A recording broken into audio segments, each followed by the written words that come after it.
Hello everyone. Welcome back to Frightening Tales. I know many of you enjoy listening to these videos as you fall asleep, so before you drift off, I'd love for you to leave a comment and letting me know where in the world you're tuning in from, and if you're enjoying the story, don't forget to like and subscribe. Now let's get comfortable, relax and dive into tonight's story. Today I told you an unsolved crime story which I named as Title: The True Story of the Torso Killer. Chapter 1, A Murderer is Born. Richard Cottingham was born on November 25, 1946, in the Bronx, New York. Harry S. Truman was president. The Vincente Minnelli movie Undercurrent, starring Katharine Hepburn, Robert Taylor, and Robert Mitchum, was playing at theaters, and the songs listeners heard most on the radio were the two tunes topping the charts, Hoagy Carmichael's Huggin' and Chalkin' and It's All Over Now by Peggy Lee. His was a typical New York childhood, although he was lonely when he was away from home, as he had trouble making friends with his classmates and was considered a bit of an odd boy out. That's the thing with psychopaths, though. While manipulative and charming, they have little regard for others, so they have trouble forming genuine relationships. When they do, they are superficial at best, and the psychopath feels completely superior to the others around him. When Cottingham was 12 years old and in the 7th grade, his family moved to Rivervale, New Jersey, a small township in Bergen County that was an idyllic location to grow up. It remains so. In a 2007 survey appearing in Money magazine, it was ranked number 29 on the list of 100 best places to live. Again, his was a normal middle-class household.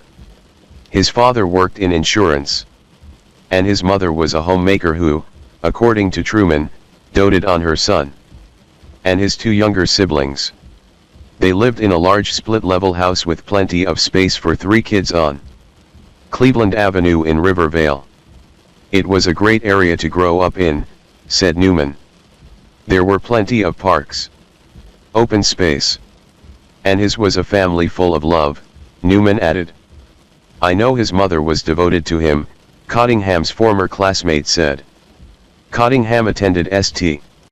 Andrews, a co-ed parochial school, but continued to struggle with establishing friendships, so instead of hanging out with his classmates, after school he spent time at home, where he had a hobby: homing pigeons. The solitary activity suited him, and it kept him from dwelling on his loneliness at school. It wasn't until he enrolled at Pascack Valley High School that he finally made a few friends.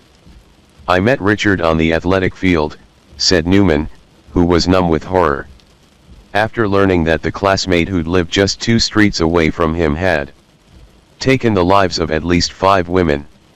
Richard stood apart in that he wasn't always at practice, he wasn't a joiner, he didn't have a nickname, and he wasn't part of our little clique. He had kind of a wise guy attitude about him. I don't think he was crazy about authority, I believe. Cottingham did have a group of 3 friends, Newman said, and in that group, Cottingham stood out as the clear leader. Again, that would be normal for a psychopath with grandiose ideas about themselves that usually lean toward narcissism. It's just that others never really saw him in the same light. There was really nothing extraordinary about him, except that he was kind of removed from the mainstream, another classmate said in an interview with The Record, a newspaper based in Bergen County, New Jersey that covered the Cottingham case extensively. Although Newman remembered Cottingham being attracted to women, he didn't remember him ever having a girlfriend. When he spoke about women, it was kind of in a negative way, Newman said.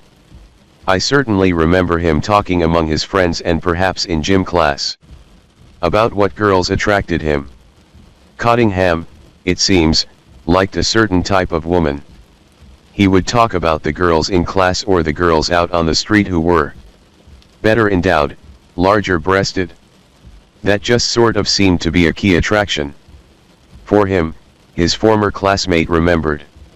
While most guys have preferences like Cottingham's, there aren't numerous porn magazines and websites devoted to girls with big boobs for nothing. Most will say, "I'm a breast man," or "I'm all about the booty," but won't take it further than that. In Cottingham's case, those large breasts he coveted would eventually become fetishized, a paraphilia necessary for arousal, and the women he encountered who had the look he liked would suffer for it. And so would their breasts, which Cottingham bit like a calling card, leaving a lasting mark of his depraved nature. For the women who survived the making of a paraphilia.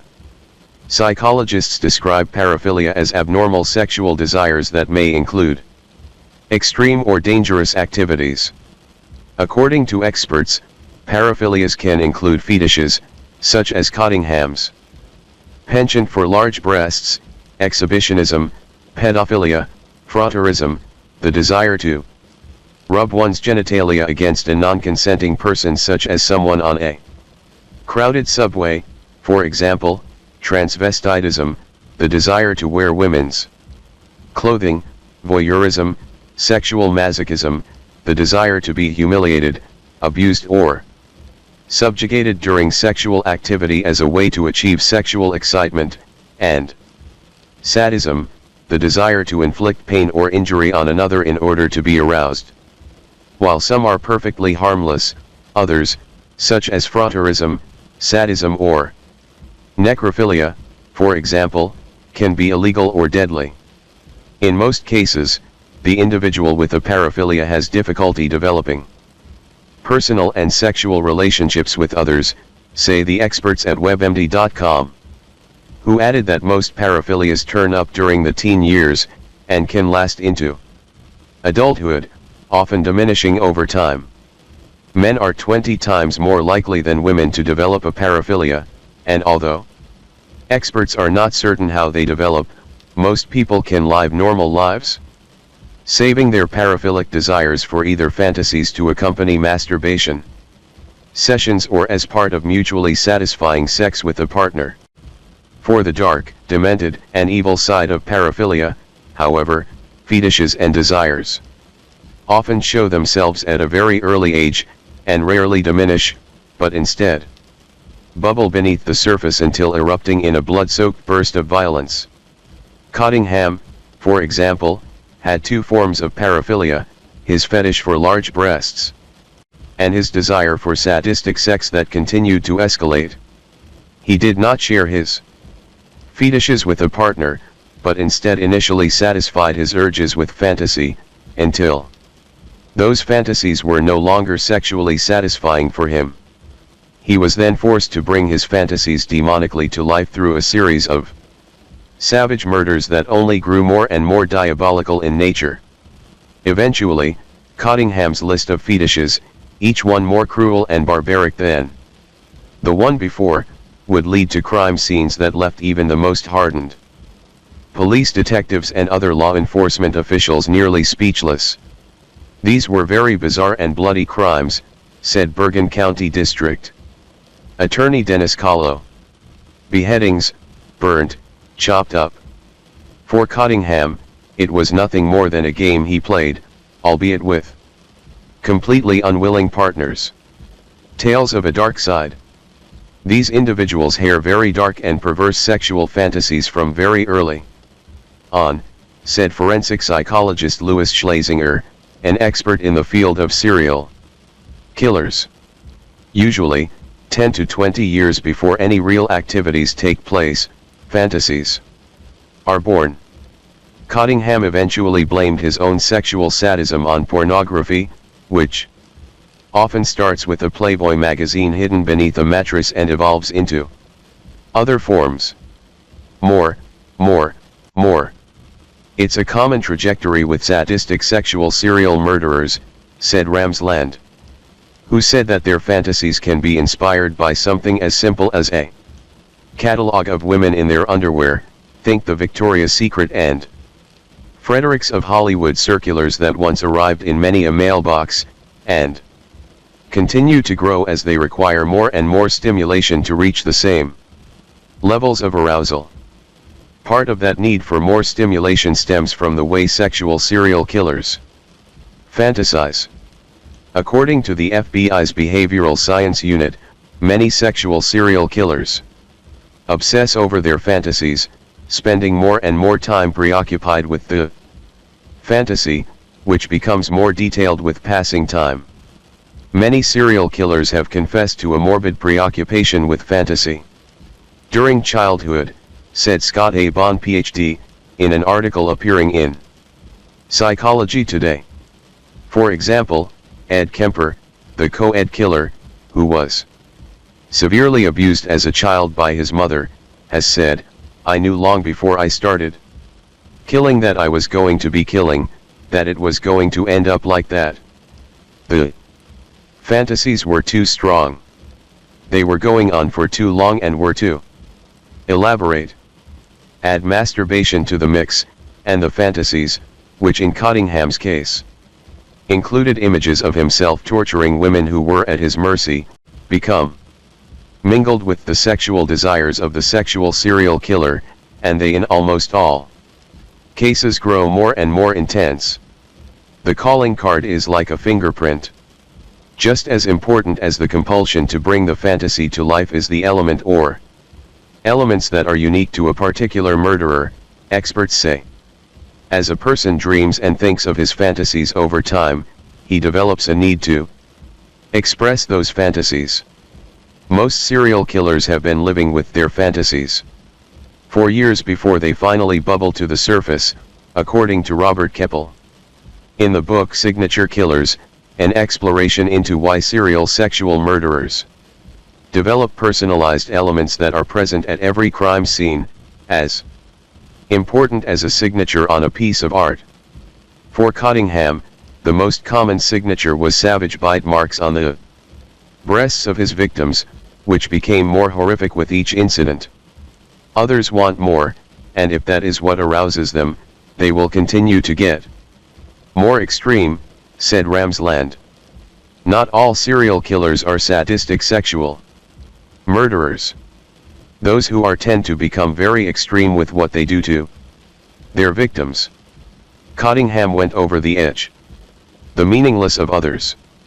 A man who also was gifted with the tendencies of a narcissist who felt he was above the world, Cottingham believed that his needs trumped those of others, so he had no trouble seeing his victims as little more than toys put on earth solely to fulfill his own sadistic desires. It's common for narcissists to believe they're better than others, and obviously, at heart they're insecure, Ramsland said. But he just has disdain for what other people are doing and doesn't really want to be invested in it. He thinks he's superior to everybody else. Narcissists don't take responsibility for their actions and refuse to admit that they have faults or are ever at fault, even if they go on a years-long murder spree. Cottingham refused to plead guilty, despite the overwhelming amount of extremely incriminating evidence that was found when he was caught, and he made a point of blaming his victims, years after his arrest. They were in the wrong place at the wrong time, he said, and that was not on him. Evil hiding behind a normal life. In his senior high school pictures, Cottingham wore slicked back hair and a nice suit. There was no smile on his face or in his eyes, but to those around him he didn't seem unlike any of the other guys graduating as a member of the class of 1964, with the Beatles as background music to the early days of both the Vietnam War and the Civil Rights Movement. After graduating from high school, Cottingham went to work as a computer operator at his father's insurance company, Metropolitan Life, which for years used Charlie Brown, Snoopy, and the rest of the Peanuts gang to sell life insurance. Seemingly innocuous, Cottingham used his nondescript work as a shield of sorts. and he melted into the business casual atmosphere of insurance. While at MetLife, Cottingham beefed up his resume by taking as many computer classes as he could, and after 2 years he moved on to Blue Cross Blue Shield of Greater New York. He worked in Midtown Manhattan in the heart of the business district, at Blue Cross Blue Shield, which is a very substantial insurance company, said Donald Conway, who would eventually serve as Cottingham's defense attorney at the first of his 4 trials. At Blue Cross Blue Shield, he shared a workstation with Dominic Volpe. The two worked the 3 to 11 p.m. shift, which left mornings and nights free for Cottingham to feed his fantasies, hanging out at S&M clubs, learning the fine art of domination. I and Richard worked on a console together, chatting a lot, Volpe said. He was well read, up to date on current events. He was pretty smart. He was also living a double life and was a Jekyll and Hyde beyond anything Volpe or anyone else in Cottingham's inner circle had ever imagined. Chapter 2, Murder on His Mind. A year into the job at Blue Cross Blue Shield, Cottingham murdered Nancy Schiavavogel, who was somehow sidetracked on her way to play bingo at her neighborhood church.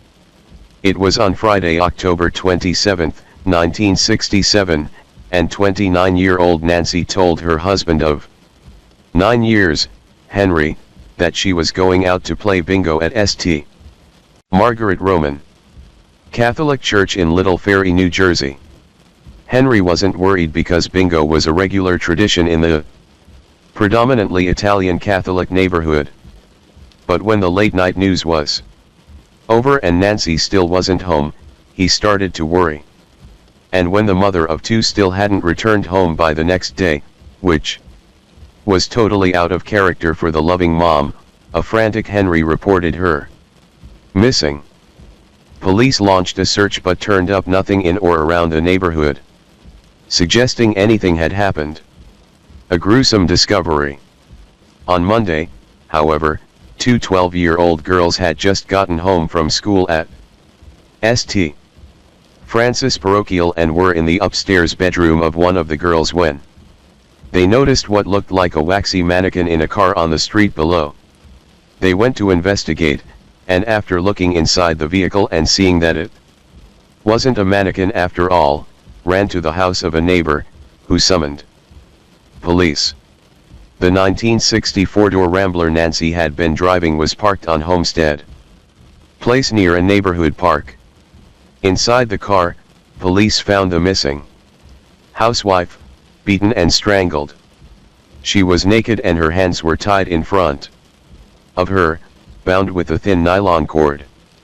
Her clothes were folded neatly and placed beneath her body. Nancy had apparently never made it to the bingo game. Packages from Valley Fair Mall in the trunk of the car containing 2 pairs of shoes and a blouse suggested that she had been sidetracked by the lure of shopping, and police now believed that someone she met at the mall likely had something to do with her murder, and they began to seek out witnesses. At the crime scene, evidence showed that Nancy had fought hard for her life. Her face was bruised, and there were signs of a serious struggle. Still, a rope or tie around her neck had led to her death from asphyxiation, according to the coroner's report, and that was a fight she had not been able to win. Police centered their investigation on those who knew Nancy, including the friend she had planned to meet at bingo. That friend confirmed that Nancy had never turned up at the church. Other leads, including a man's recollection that he'd seen Nancy talking to 2 men, one of them he described as a hippie, never panned out. A week after her body was found slumped over in her car, Nancy's case went cold, and her family was left with questions they feared would never be answered. An unlikely suspect. Cottingham was not yet 21 the year he killed Nancy Vogel.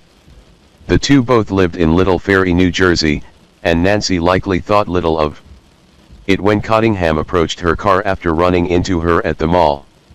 It Might have been easy to talk her into driving somewhere other than bingo, given his silver-tongued approach to attracting his victims. He had known Mrs. Vogel, said Bergen County Prosecutor John Molinelli. They were not strangers. He lived in Little Ferry, Mrs. Vogel lived in Little Ferry. So they did know each other. While the particulars of the encounter aren't known, Nancy was killed in her car, which Cottingham then drove to a different location in order to prevent her from being found for a while. He did murder her in the vehicle and then parked the vehicle, Molinelli said. At the time, there was nothing about him that would make him appear to be a suspect, unless police were listening in on his conversations at work. At work, Cottingham talks a big talk. At the console he shared with Dominic Volpe, Cottingham didn't edit himself. When he chatted with his co-worker, he talked about crazy things, but we never thought he would do crazy things. Volpe said. I get chills on my arms thinking about it now, 35 years later. It was a shock. He was very upfront about it, bragging about prostitutes, S&M, gambling, all the vices that he bragged about, Volpe added. He liked the slave thing. The handcuffs. Essentially, he took pleasure in having control over others, and that, combined with Cottingham's love of living on the edge, made his an ideal candidate for murder. He was a gambler, and he was not afraid to take chances on anything, said Volpe. He would always win, usually. He always said he could get out of anything. He used that gambling thing for everything that he did. He was a winner. Or so he bragged, anyway. And while it would be more than 40 years before Cottingham would be connected to the murder of Nancy Vogel and forced to pay the price, eventually that winning streak would come to an end. It's a surprise that his fall from grace didn't come sooner, giving his favorite topics of conversation with the guys he hung around with at work. He was strange. Most of the stuff we would talk about, he'd talk about what he did after work, Volpe said. He'd talk about S&M clubs he'd go to, he talked about prostitutes. He used to talk about how he could lure prostitutes out of Manhattan, and he always had 2 pocketfuls of cash, thousands of dollars. He would show prostitutes cash and take them to New Jersey. Still, stories of S&M clubs with bondage equipment, whips, and ball gags could have been just big talk from the guy sitting next to him at the console, Volpe thought. When you're talking at work, some of it you take with a grain of salt. It goes one ear and out the other, he said.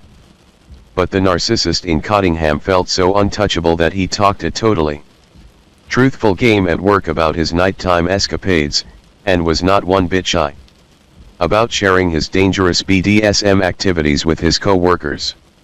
Because he had more on his mind than sex, however, Cottingham felt more at home in his own New Jersey stomping grounds, where he knew the territory and the locations that were safest for him to carry out his crimes. Those flashes of cash were an easy draw for the desperate whores working Times Square and allowed him to entice them to places where he himself felt safer. As he told Nadia Fazani, after it was over, it was if nothing had happened, and he erased it from his memory, except for the times he fantasized about bigger and better murder scenes.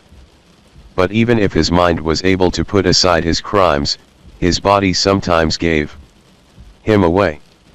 The thing I remember most about him is that he couldn't sit still, said Volpe.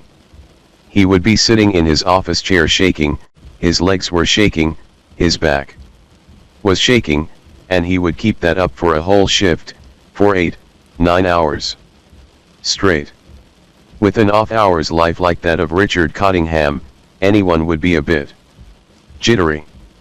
It would also appear that Cottingham drank to quiet the demons raging inside him and keep his nerves in check. In 1969, he was arrested for drunk driving, an offense that earned him 10 days in jail and a $50 fine. Chapter 3, Would a Wife Mean a New Life? On May 3, 1970, Cottingham married his wife, Janet, a pretty woman with long, thick, dark hair and the large breasts Cottingham favored, at Our Lady of Lourdes Church in Queens Village, New York. The church was Roman Catholic and made of stone, suggesting strength that neither 23-year-old Cottingham nor his marriage would ever possess. And as for any trouble the new couple would someday have, for now, forget about it, as the Italians in his New Jersey neighborhood might have said. Cottingham and Janet moved into a cute little apartment at Ledgewood Terrace in Little Ferry, a borough in Bergen County, New Jersey, that's likely today most famous for being the birthplace of cake boss baker Buddy Valastro. The move allowed the couple to live a safe, suburban lifestyle while he commuted to work in NYC, via one of two New Jersey public transport buses, with lines that provided transportation to Midtown Manhattan. Of course, there were a few blips in their happy little marriage. On August 21, 1972, Cottingham was arrested and convicted of shoplifting at Stern's department store in nearby Paramus, New Jersey. Again, he was ordered to pay a $50 fine. Plus, there were affairs.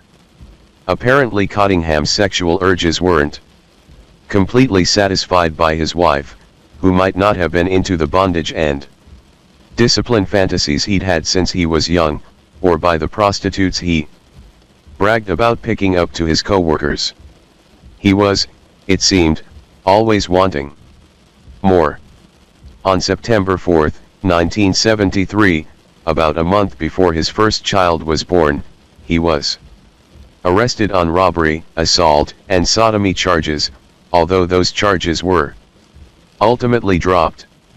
For many women it would have been enough to bring the marriage to an end, but Janet toughed it out, perhaps believing the stories her husband told her about how it wasn't him, the police were wrong, it was all a terrible mistake. It was never his fault, after all. Their oldest son, Blair, was born on October 15, 1973, and it should have been a happy time for Richard and Janet Cottingham. But Cottingham, it seems, couldn't manage to stay out of trouble. A few months after the boy's birth, Cottingham was charged with unlawful imprisonment and robbery, but again, the case was dismissed, setting off for a fresh start. In 1975, likely as a way to give his family a new start after creating what was likely significant family stress over his arrest record, Cottingham moved them to a 3-bedroom rental home at 29 Vreeland Street in Lodi, New Jersey, a place that currently rents for almost $2,500 a month. That same year, the Cottinghams greeted their second son, Scott, on March 28, 1975. Their only daughter, Jenny, followed soon after, on October 13, 1976. Between the births of his two children, Cottingham laid low, but that wasn't going to last for long. He had a way about him.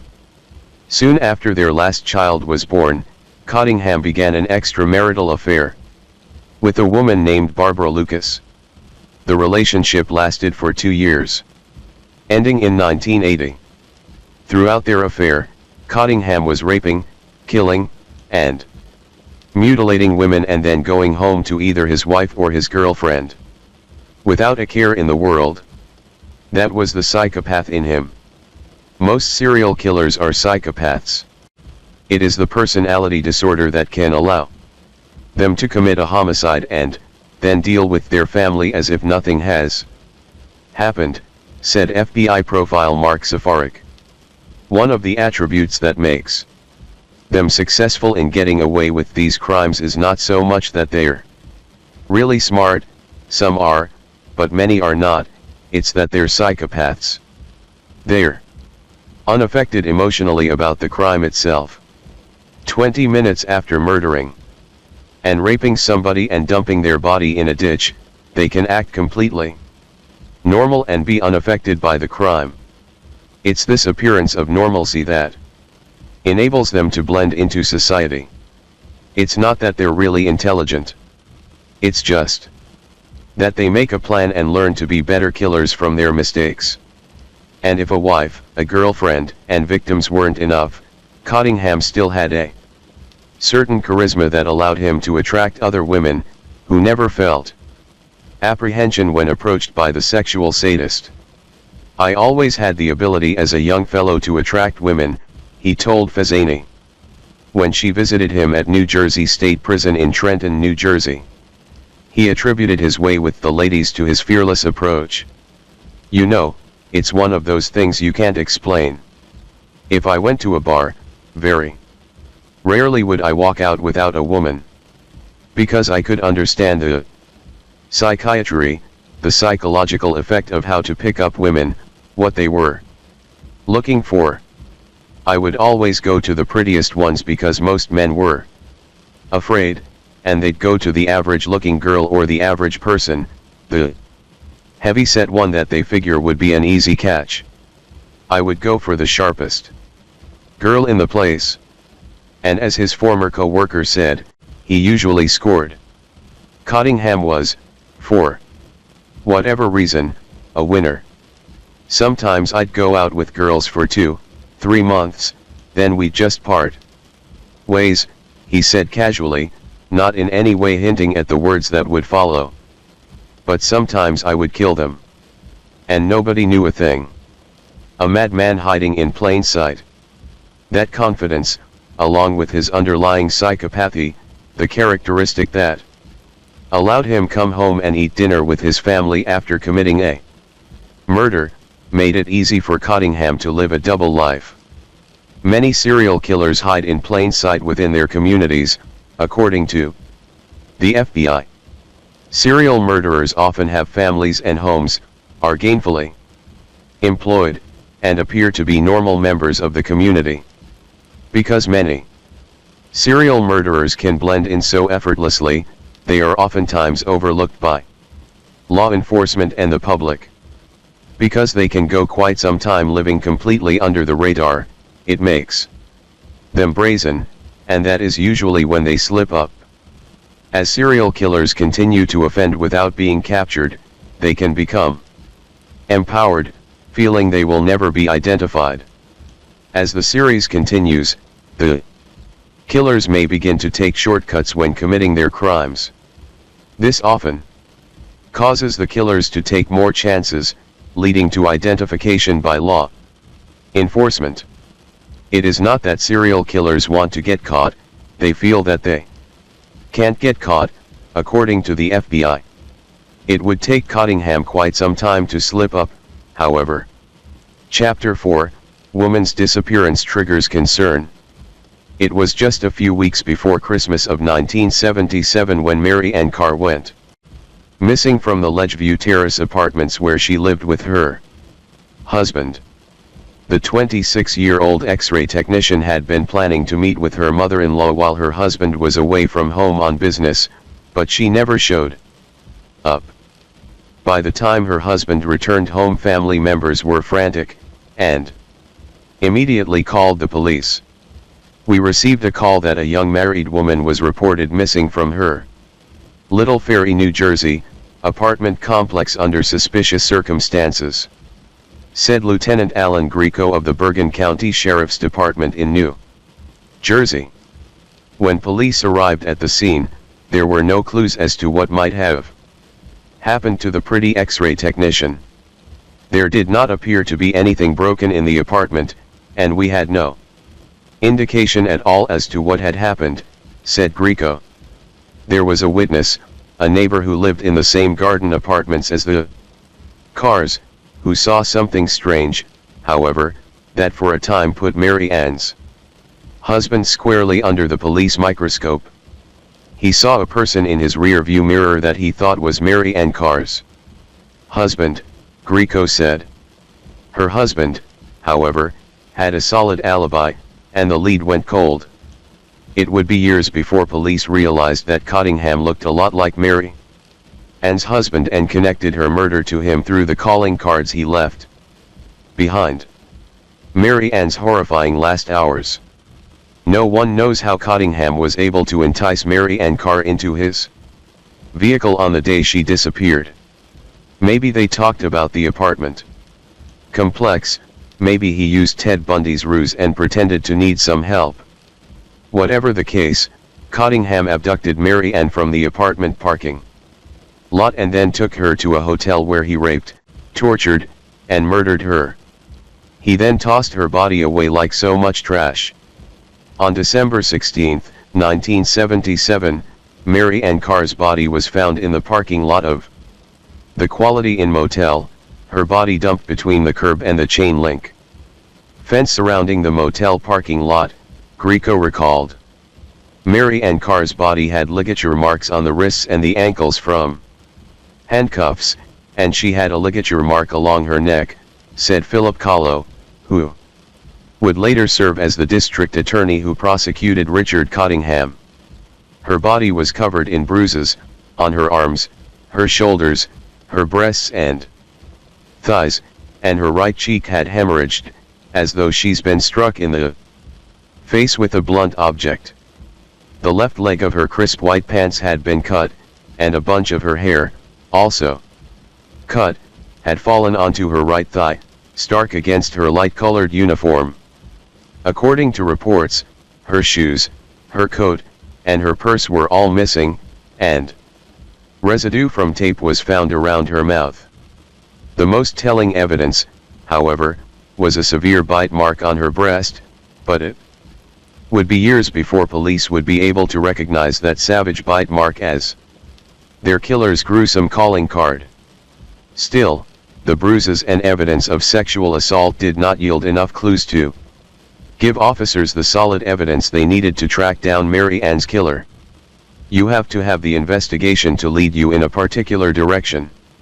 Without that direction, it's like a shotgun blast, Grieco said. And it wasn't until later that anyone remembered that Richard Cottingham, who bore more than a striking resemblance to Mary Ann's husband, and his wife, Janet, had lived in the Ledgewood Terrace apartments. Cottingham flies under the radar, but only for a while. After Mary Ann Carr's murder, police were finding multiple victims of sexual assault near the airport, either along the side of the road or in motel rooms. Some, but not all, of the victims were prostitutes. All of them, however, had been tortured in a similar way, although police in the neighboring jurisdictions where victims were turning up had not yet connected the dots. On September 23, 1978, Cottingham again felt the need to satisfy his urges, and barmaid Karen Skilled was his unlucky victim. The pregnant woman had spent the day working at a bar and grill on 3rd Avenue called Tuesdays, but she left work at about 6:30 p.m. to visit her boyfriend before returning to work until 8 p.m. Karen had a few drinks before leaving for another bar on 3rd Avenue, arriving there at about 8:30 p.m. It was at this establishment that she struck up a conversation with a guy who called himself John Schaefer, who asked her if she was a working girl at some point in their conversation. She said she wasn't, but Schaefer, the pseudonym of choice for Cottingham that night, must have been taken with the girl's looks, because it didn't deter him from his mission at all. Karen tried to ask her drinking companion some questions of her own, but by 9 p.m., just a half hour after sitting down with Cottingham, who attempted to disguise himself by wearing a shaggy wig, she began to feel sick, as though she'd been drugged. She felt woozy and weak, her stomach was upset, the room had started to spin, and she thought perhaps she was about to faint. She put down her drink and left the bar, planning on heading home to her apartment. She assumed the man called John Schaefer would stay behind. But he, of course, was already too invested in his victim.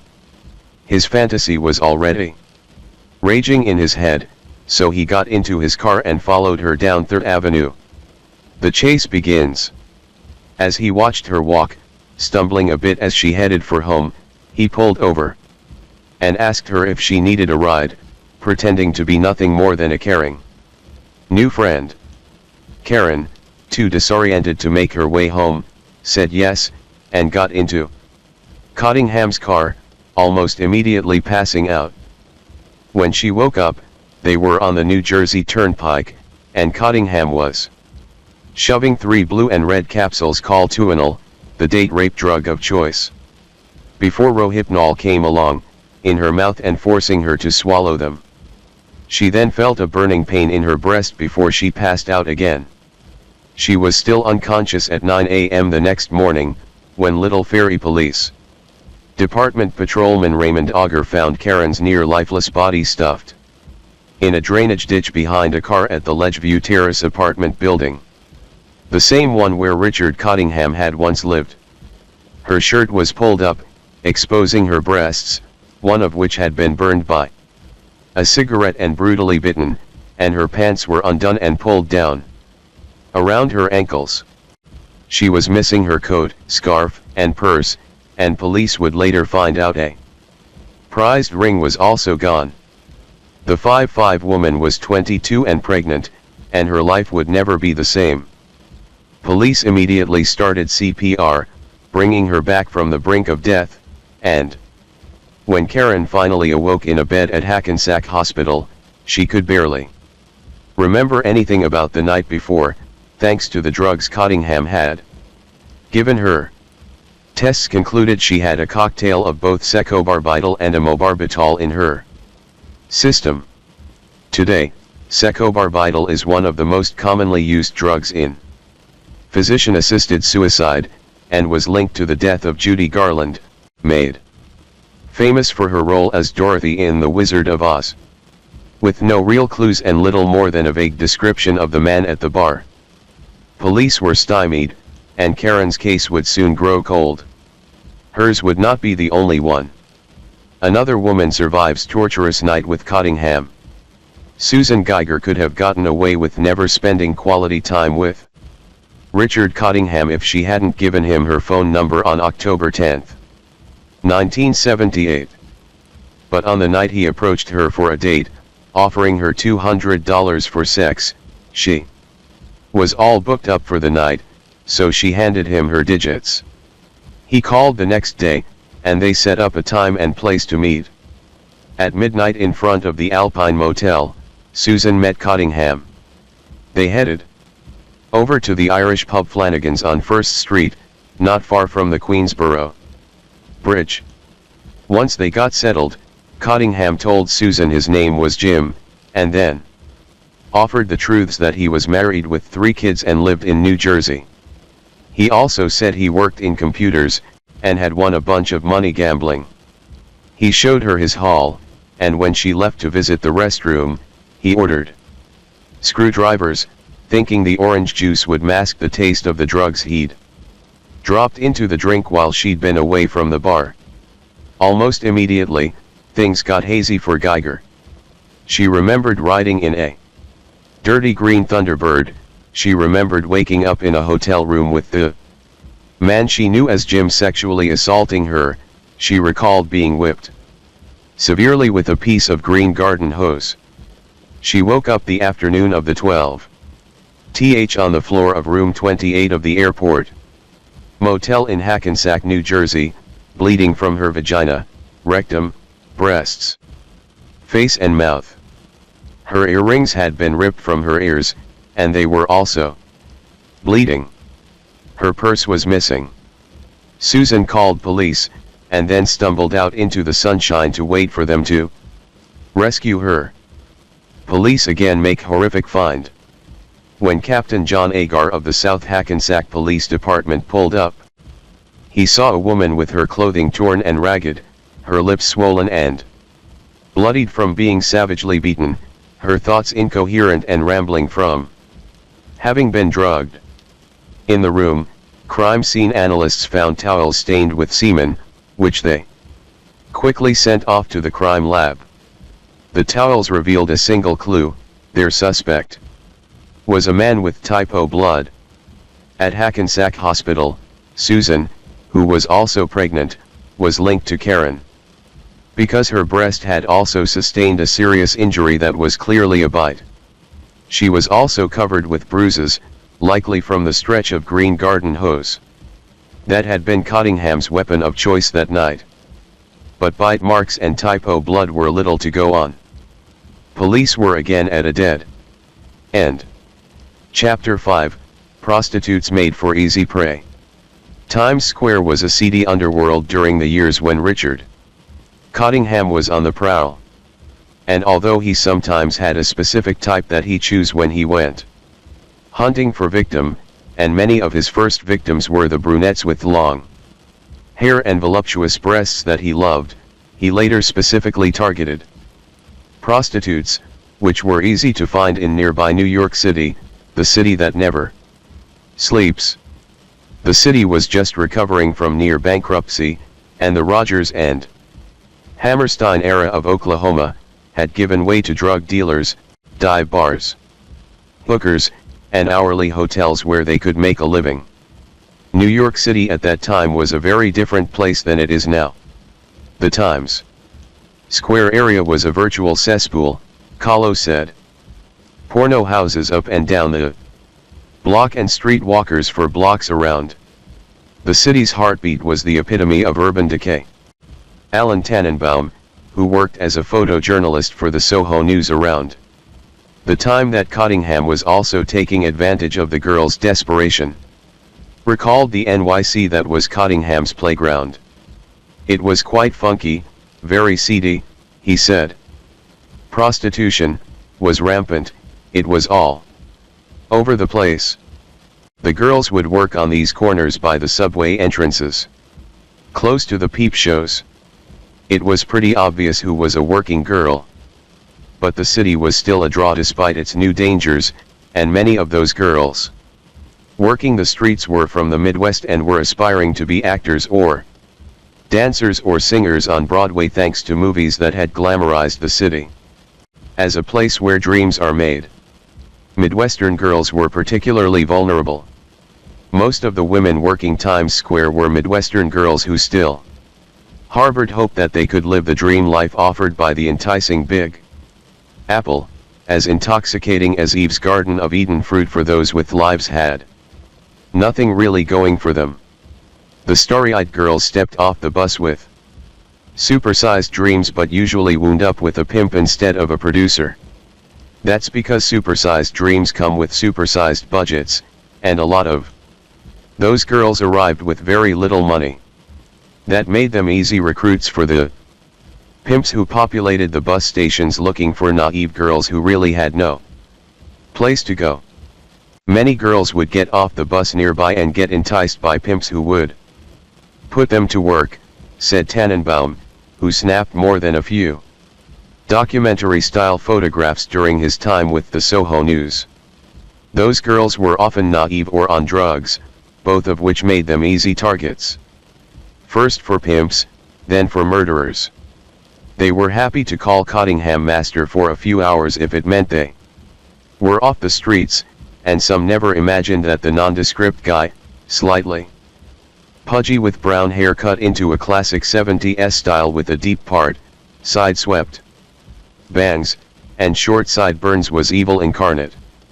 Sex workers at high risk for murder. That vulnerability makes sex workers 18 times more likely than other women to be murdered, according to statistics. Prostitutes are very common victims. Why? The hardest thing in getting a victim is the abduction, said forensic psychologist Louis Schlesinger. How do you get a woman to go with you? You have to talk to her, and even if you could talk well and are somewhat articulate and charming and engaging, not all women are going to go with a stranger. The problem with the abduction is eliminated it. When targeting a prostitute, part of their job description is to go with a stranger. and take their clothes off and have sex with them. Gary Ridgway, a truck painter better known as the Green River Killer, chose prostitutes for exactly that reason, because they were easy targets and were unlikely to be immediately missed. I picked prostitutes as victims because they were easy to pick up without being noticed, he said. I knew they would not be reported missing right away and might never be reported missing. I picked prostitutes because I thought I could kill as many of them as I wanted without getting caught. Their cases are also much more likely to go unsolved, experts say. According to a 2011 study by Kenna Quinnett, a professor at Purdue University, Indianapolis's School of Public and Environmental Affairs, called prostitutes as victims of serial homicide. Not only are prostitutes easy targets for serial killers, almost half of murders where the victim was a prostitute remain unsolved, allowing the killers to continue flying under the radar. Prostitute killers amass a greater average number of victims than do non-prostitute killers, and when analyzed by decade, those who kill primarily prostitutes kill for slightly longer periods of time, Quinnett wrote in the report. Cottingham favored prostitutes because they were lured by easy money, and he too believed that they usually had few, if any, people who would miss them. That, of course, is simply not true. They're not nobodies, said Lori Townsend, mother of Indiana serial killer Darren Dionvan's final victim. They're somebody's daughter, somebody's mother, somebody's sister. For Cottingham, however, none of that mattered. He didn't care about the families of his victims or the pain he would cause them by taking the life of their loved one. The only thing that was important to him was that he had available to him a victim initially willing to go along with his depraved acts, and that if he hurt them enough, they would struggle in vain to get away. Their desperate contortions, their tears, and their screams silenced by gags, were fast becoming the only thing that aroused him. Chapter 6, The Torture Killer. While Richard Cottingham had many depraved qualities, he was a psychopath, a sadist, and a narcissist. He was also a torture killer, a subgroup of sexually sadistic killers who are particularly brutal.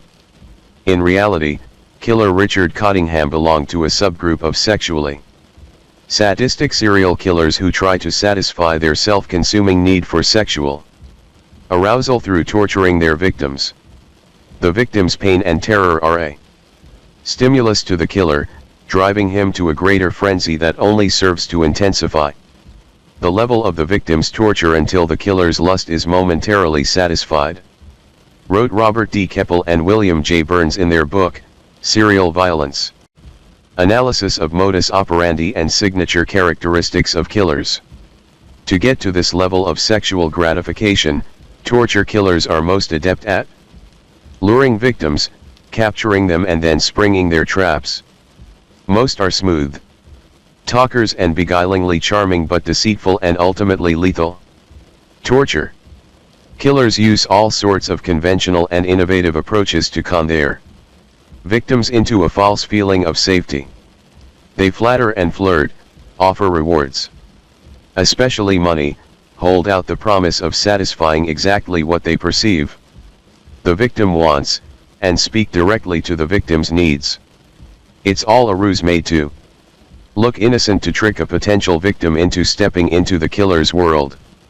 Since Cottingham targeted prostitutes, he was able to lure them first with money, wads of cash he said he'd won playing poker, then by offering false sympathy. He was incapable of feeling sympathetic about his victim's pain, and then by telling stories about himself that made him seem safe and non-threatening. The game sadists play.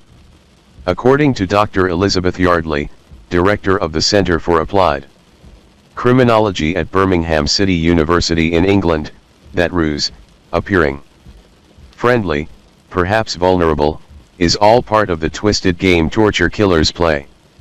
Apparent vulnerability and the need to please have been used effectively time and time again by serial killers as a way of hiding a sinister personality, she said.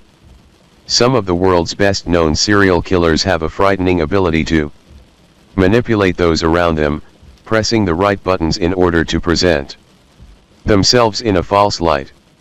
Of course, with prostitutes, the offer of money, especially generous amounts of money for what they perceive to be a little bondage and sex with a guy who liked to be called master, was an easy way to lure victims, even seasoned prostitutes who have learned a thing or two about who to trust and who represents danger out on the streets. It is then that the killer begins what Keppel and Burns call the 3Ds. Dependency, or forcing the victim to rely upon the killer in order to survive. Dread, which is an obvious result of the terror a victim must feel over the pain and torture their captor is reveling in. Degradation, which is common for torture. Killers who want to humiliate their victims as they force them to do whatever deranged thing fills his fantasy life, and drugs, which are commonly used to keep victims from having the strength or wherewithal to escape. Cottingham was seen as the ultimate torture killer. His crimes, violent attacks and murders, are some of the cruelest I've ever come across, said Nadia Fazani. Empathy. Surprisingly yes, say two experts. While it would seem unimaginable that a torture killer, a person who revels in the agony of others, could possess empathy, that particular quality is what makes their crimes so devious and dark.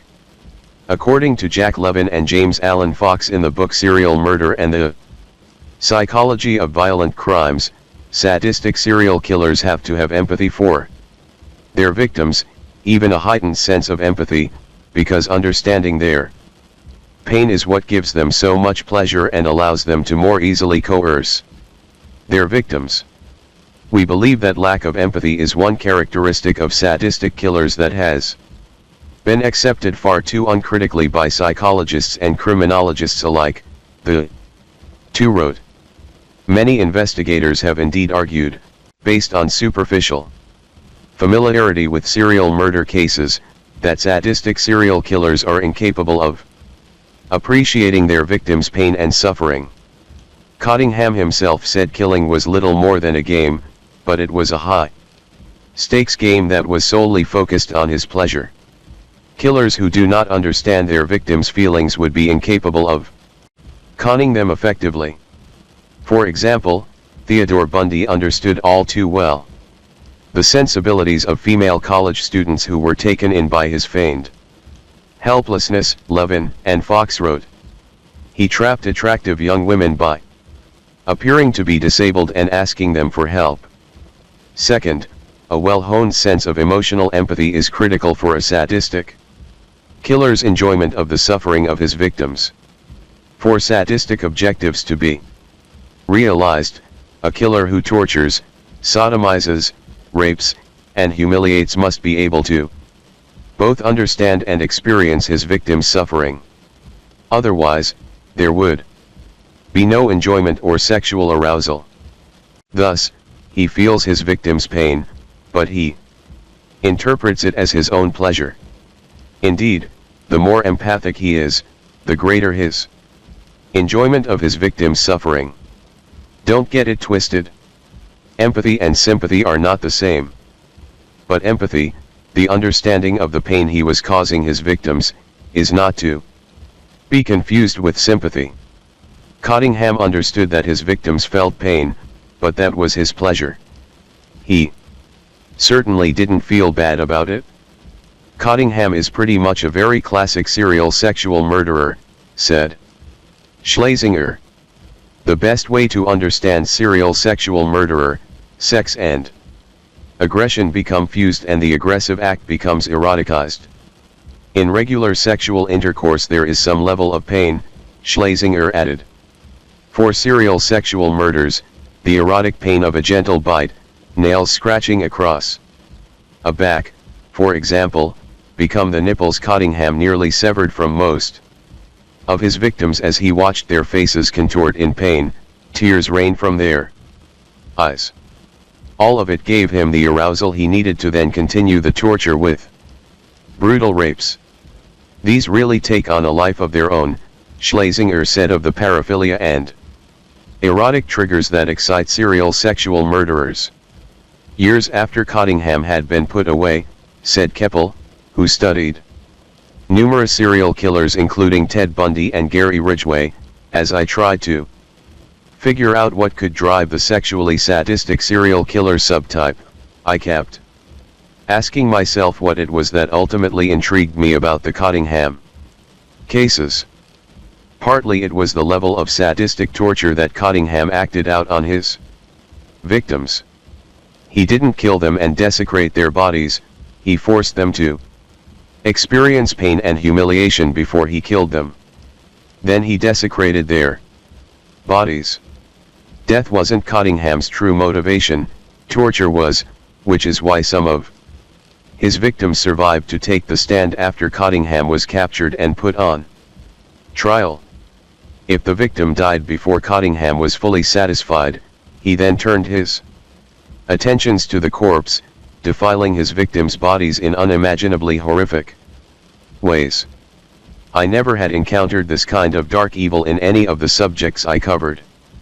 I had written about some deeply disturbed people, but not anyone who was as treacherous and deviant as Cottingham, said Rod Leith, who covered the Cottingham case from start to finish for the Bergen County Record and later penned 2 books about his experiences. Chapter 7, A Murder That Became Unforgettable. If torture murders weren't terrible enough, just over a year later, Richard Cottingham took his depravity to an almost unimaginable new level. Toward the end of November in 1979, a man registered as Carl Wilson of Merlin, New Jersey, had booked a room at the Travel Inn Motor Lodge, now the Travel Inn Hotel New York on 42 ND Street, just 2 blocks from Times Square, making it a perfect spot for a guy looking to spend some private time indulging in some dark fantasies. The man, in his 30s, was tall with sandy hair, and staff remembered that he placed the Do Not Disturb sign on the door of room 417 and was not seen again. In fact, the room was quiet for 4 days, and hotel guests and staffers had no idea the depravity happening behind that closed door.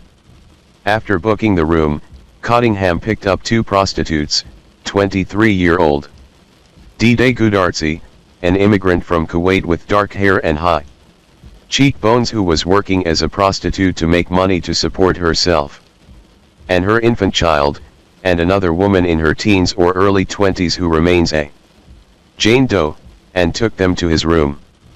It was December 2, 1979, a cold day in New York City, and the 2 women were likely happy to get off the street for a while and get warm, even if it meant paying for their comfort by satisfying Cottingham's carnal pleasures. Gudarzi, blessed with thick, dark hair with soft waves, was the mother of a 4-month-old baby, and times were likely tough for the immigrant mom.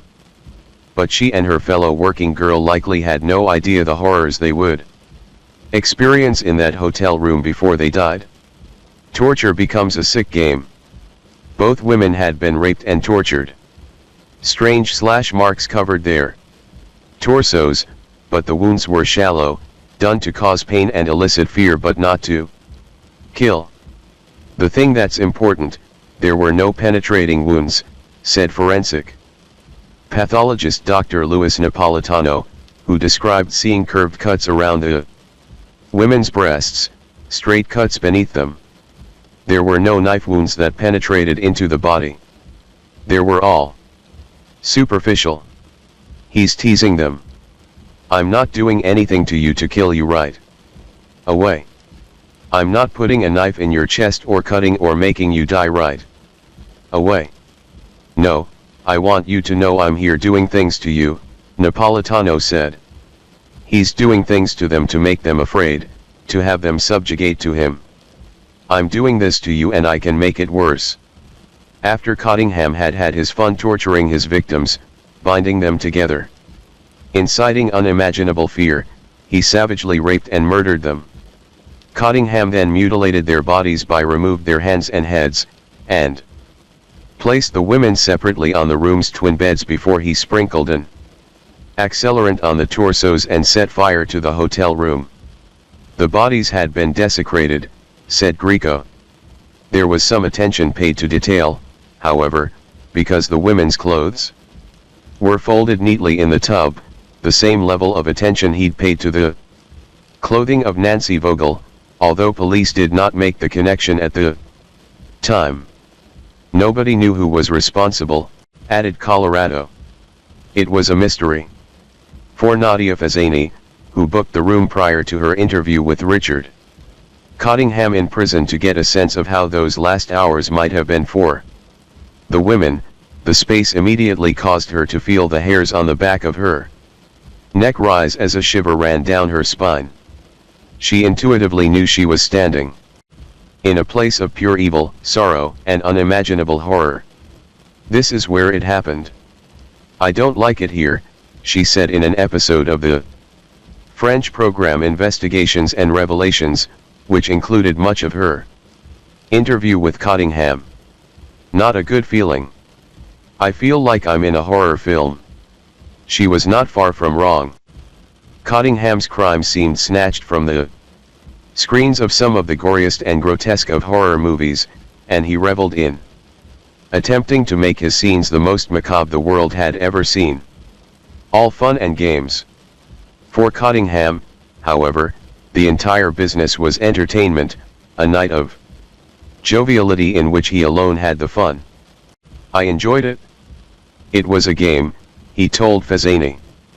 It's scary to a girl, to have something done like that, to be so close to a knife, so to speak, pressed against you. The situations that I was seeking were more of a power trip. What I was doing was something like a power trip. The power of holding someone's fate in your hands is a very powerful aphrodisiac. The adrenaline rush is. You're in complete control of somebody's destiny. For the two prostitutes who'd hoped to get out of the cold and escape what was then a seedy Times Square, their destiny was death, and for the Jane Doe, it would be a death that would never be acknowledged. D-Day Goodartsy, who had gone by the street names Jacqueline Thomas, Jackie Thomas, Sabrina Roberts, and Crystal Roberts, would be identified through X-rays. The only thing anyone would know about the second victim was that she was young, she weighed approximately 110 pounds, and on the last day of her life, she had chosen a pair of bonjour jeans, a mohair sweater in a shade of dark burgundy, and black patent leather boots as her outfit of choice, topped by a black, full-length coat. Police hung posters with photographs of Jane Doe's clothing in hopes that someone would recognize them and help them identify the girl, but no one came forward with any information, hiding evidence in plain sight. While the slow cuts he made with his knife were his version of sensual foreplay. Leading up to a vicious rape, Cottingham cut off the victims' heads and hands for more matter-of-fact reasons, so his victims would be harder to identify. That was done only to prevent identification, he said. These, he carried away in a duffel bag, as casually as if it was gym clothes or bowling shoes. I had nerves of steel, he told Fazzani, his voice proud as he remembered the incident, no trace of guilt or regret in his voice. When I disposed of the heads, I took them out of the hotel. 2 cops pull me over, they see me with the car yawl bag at 3:30 in the morning, they asked me what I was doing. I said I was staying in the hotel and was going to get something to eat. Without batting an eye, they would believe me. They never asked what was in the bag or for any ID or anything like that. I could make people believe what they wanted to believe. It's godlike almost. Yes, it's safe to say that Cottingham was the epitome of a narcissist. Firefighters arrived to find unspeakable horror. By the time firefighter James Rogers had reached the fourth floor of the Travel Motor Lodge, the smoke was a thick, dark, impenetrable wall. He saw two bodies, one on each of the room's twin beds, and he grabbed the one closest to the door first. "I carried her out the door and put her down on the hall floor," Rogers told the New York Daily News. "I was preparing to give mouth-to-mouth resuscitation, which is standard procedure, when I suddenly noticed there was no head. The second victim had fared no better, and she, too, was without a head. I'm used to seeing charred bodies," Rogers said, "but this was the worst experience I've ever had in 12 years of firefighting. I've never come across something like that. I hope I never do again." Rogers was a 15-year veteran of the New York City Fire Department when he entered that hotel room fire. He later underwent trauma counseling because of the horror of what he had seen. The blaze had started because someone had soaked what remained of the women's bodies with lighter fluid and set them on fire. The head and hands had been removed with the precision of a surgeon, suggesting that the killer hadn't rushed the job, but instead had savored every sick minute of it. Again, a detective told a reporter with the New York Times that the crime scene, despite the desecration, had been swept clean of clues and in terms of evidence, was one of the most effectively swept rooms he'd ever seen. The Times Square Ripper revealed, at the insurance company where Cottingham worked, everyone was talking about the gruesome murders. "This guy, his name is Rob, came in and said, 'What sick son of a bitch would do something like this, take the heads and hands of a girl and set the beds on fire?' I looked at Richard, and he said, 'I don't know, Rob, it could have been you, it could have been me. I thought it was a joke,' said Dominic Volpe, shuddering slightly as he remembered that day in 1979. Meanwhile, police in New Jersey were not making any connection to Cottingham and the murder of Mary Ann Carr, because the cases were so very different. "It did not seem to have any connection to our case," said Grieco. "With the bodies being desecrated as they were, there was no connection at the time. The murder of Mary Ann was less savage, so Grieco had no real reason to think that the horrific crime scene so close to NYC's Times Square was connected to his case. Escalating depravity, a common trait. But sexual serial killers usually have one terrible thing in common.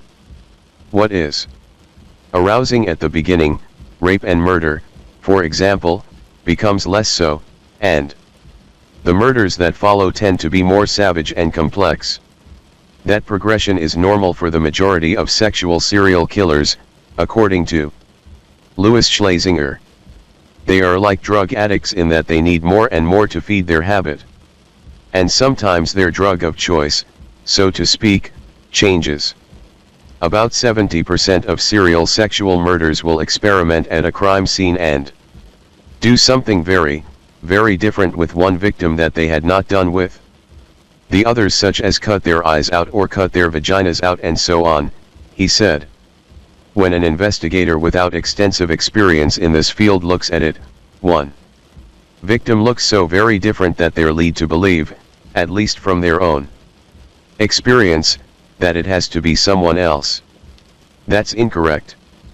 And that simple, understandable mistake is one of the myriad things that allow many serial killers to operate under police radar for years, leaving a trail of dead bodies behind them in their wake. Chapter 8, A Return to Hotel Hell. On May 5, 1980, Marianne Sancanelli, a housekeeper at the Quality Inn Motel in Hasbro Heights, New Jersey, was cleaning room 132 when she noticed that, although one of the room's two beds had not been slept in, the bedspread was crooked and pulled down at the foot. When she tried to vacuum beneath the bed, her vacuum hit something rather large, an object that was big enough to block the foot of the bed. It was then that she noticed a stench in the room that luckily for her, was unfamiliar. She detected what she was a foul odor coming from the bed area. Lifting the mattress from the frame, she was startled to see the naked, handcuffed body of a naked, deceased female lying there, said Greco. The woman, who would turn out to be 19-year-old Valerie Ann Street, was a pretty girl with a slender waist and large, perky breasts that were jutting out as if she'd been arranged that way, her cuffed hands twisted beneath her. She was 5'4", about 135 pounds, with faux strawberry blonde hair that hung down to her shoulders. And she had clearly been through hell before she died. Street had been tortured severely, and the handcuffs that held her hands behind her back were so tight that they had left deep marks around her wrists, raw, red gouges that resembled gory bracelets. Her body was covered in an array of marks including bruises, slashes, stabbing cuts and bite marks that had nearly severed her left nipple. Her agony had likely lasted for hours, based on the marks left behind on her ravaged body. She'd likely wanted to scream, but if she had, her cries were muffled, because police later found the residue of tape surrounding her mouth, which was slightly open, partially covered by her dyed hair. Her neck had 2 ligature marks, suggesting that after her killer had finished torturing and raping her, he'd killed her by strangulation, intimately watching her as her eyes went slowly from desperation to death.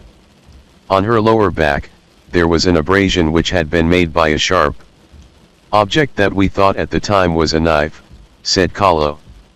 Those were torture marks, said Schlesinger. It's eroticized, the power and control that the offender has over the victim, to make the victim realize that he, the offender, is in control of life and death. So oftentimes the offender will prolong her agony, to kill her in a very slow and deliberate way so that she's aware that he's going to kill her. All her clothing and any identification that she might have been carrying with her were missing. It was extremely frightening and disturbing to the chambermaid, to say the least, said Greco. Evidence begins to add up. When Dr. Louis Napolitano of the Bergen County Medical Examiner's Office conducted his autopsy, he found that Valerie had suffered a severe blow to the right side of her head that had caused head trauma and had been tortured over a 24-hour period before her death, based on her wounds.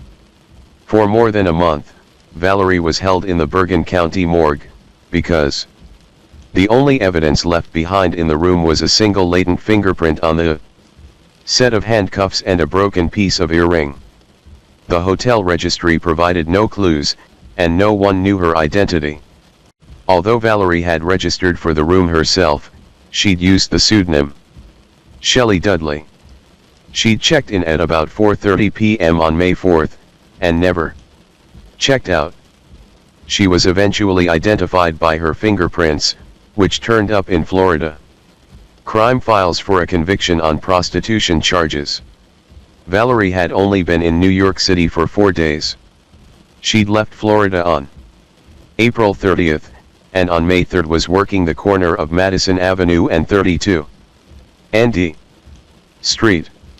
A prostitute named China said she'd last seen Valerie on May 4th, on the same corner. But in her death, Valerie offered a very big clue that would help speed police as they attempted to catch a killer. That was the second case of a woman's body being found on the premises of this particular hotel, said Greco, who had not forgotten that Mary Ann Carr's body had been found in the parking lot of the same motel. This would be evidence that he would add to his burgeoning pile of information. And his cold case grew a little bit warmer. It proved that the killer, if the cases did indeed align, was so brazen in his belief that he would not be caught that he took careless chances to test police. I think that he used the same hotel as narcissism, said Dr. Catherine Ramsland, who said that Cottingham was so delusional in his narcissistic thinking that he truly felt that he was above the law. They're so superior to everybody else that there's no chance they're going to get caught, Ramsland said. Some narcissists absolutely believe they are invisible, untouchable. Time between crimes escalates. As with most serial killers, the act of taking a life is seductive and addictive, and they crave more and more experiences, usually as a way to bring a long-held fantasy to life.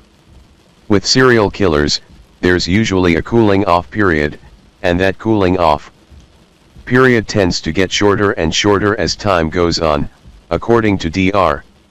Michael Ummet, head of the psychology department at Virginia's Radford University and an expert on serial killers.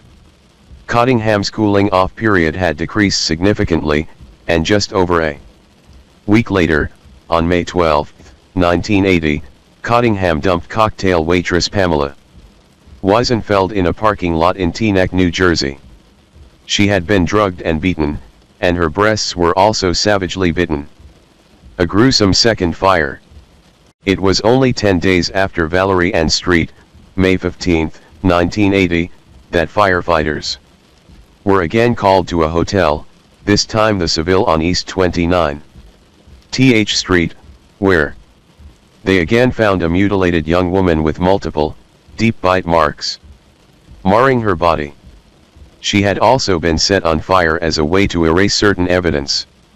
And although the killer had left her head and her hands, her breasts had both been neatly sliced off and arranged on the headboard. He had, like many killers, taken things a step further into depravity, in part to gain notoriety and attention, but also to satisfy urges that were becoming increasingly hard to satisfy. In almost all serial sexual murder cases, they will go above and beyond killing the person and engage in post-mortem activity that to them is sexually gratifying. This type of ritualistic behavior grows out of the suspect's fantasy life, said Schlesinger. It grows more elaborate as the killer becomes more comfortable killing, especially as he brings his fantasies out of his head and acts them out on his unwilling victims. Very often as a series of murders occur, the individual's behavior becomes much more elaborate as the offender becomes much more comfortable with killing. The ritualistic behavior is apt to become more personalized and embellished, Schlesinger said. They are working to get it right, experts say.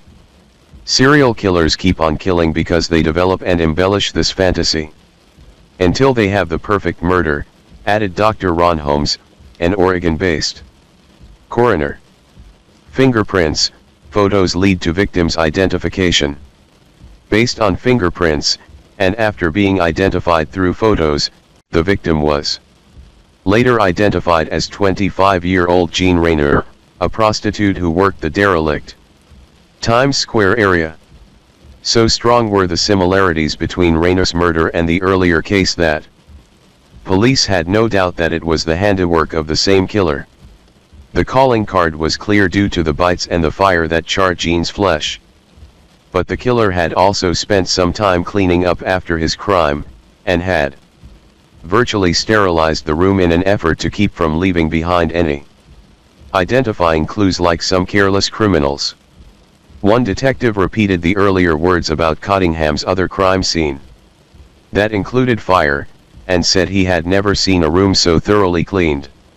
Although police were sure the murder was the work of a man now dubbed the Times Square Ripper or the Torso Killer, depending on what news outlet was reporting on it, they had a sense of despair over how they were ever going to track their slippery, faceless suspect.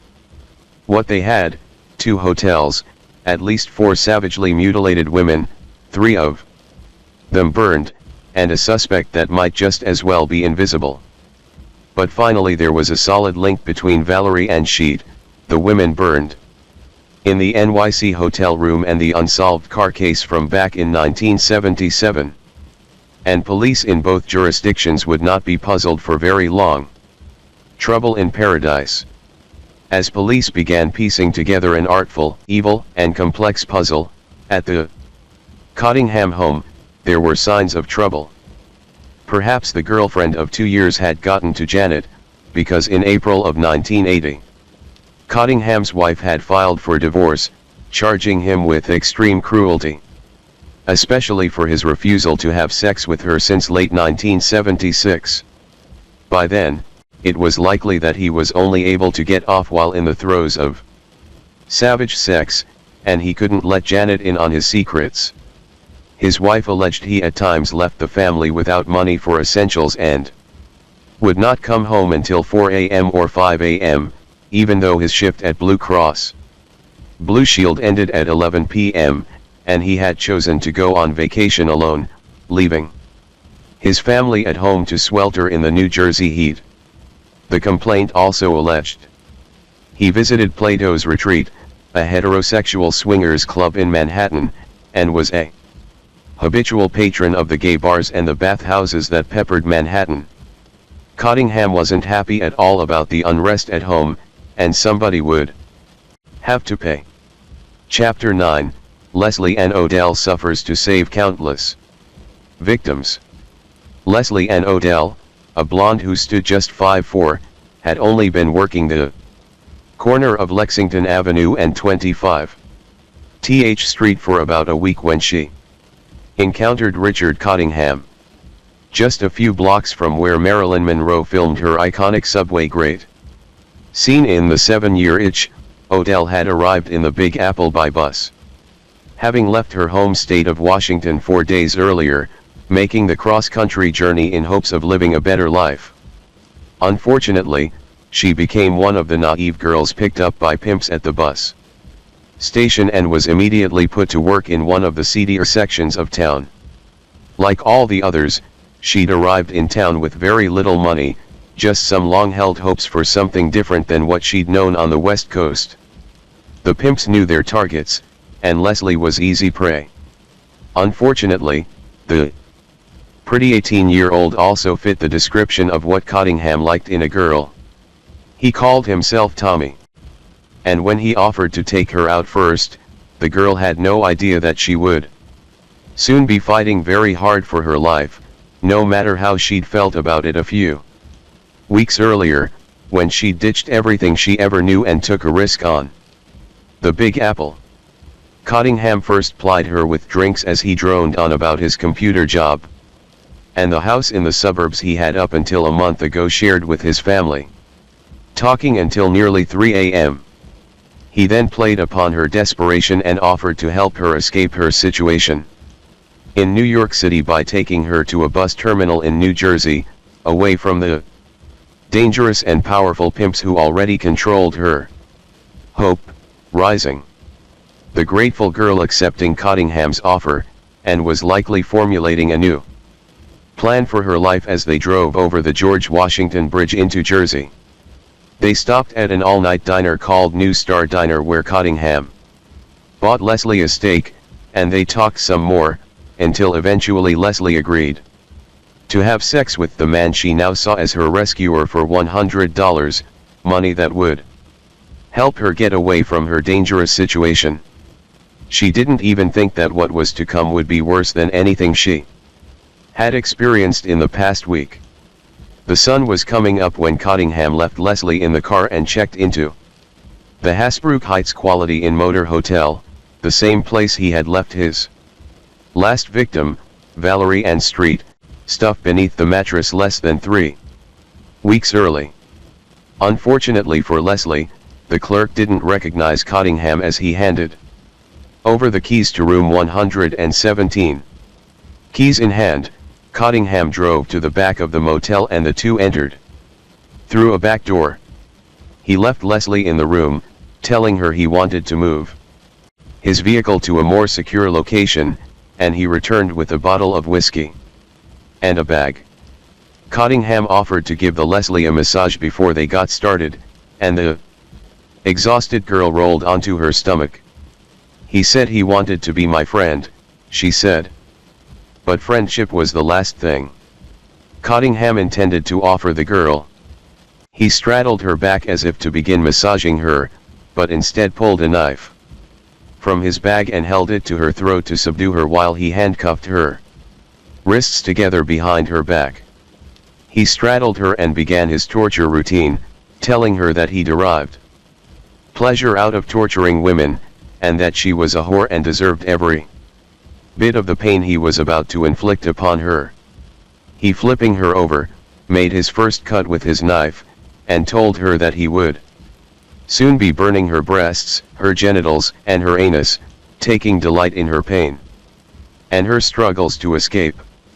This was the part Cottingham liked best, eliciting screams and terror from his victims, exacting a rage-filled form of punishment that he reserved for certain types of women.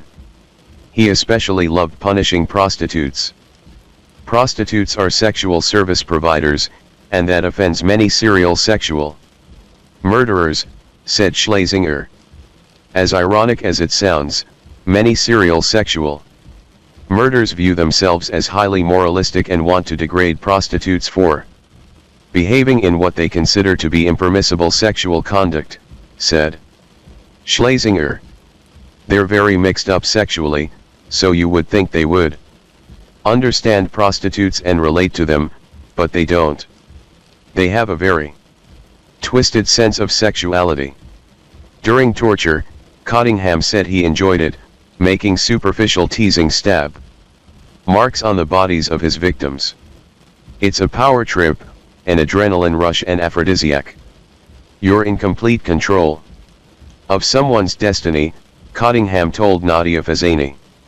As Leslie struggled to understand what was happening to her, she felt Cottingham's teeth on her nipple, drawing blood, as he sank himself into her, beginning what would be hours of torture.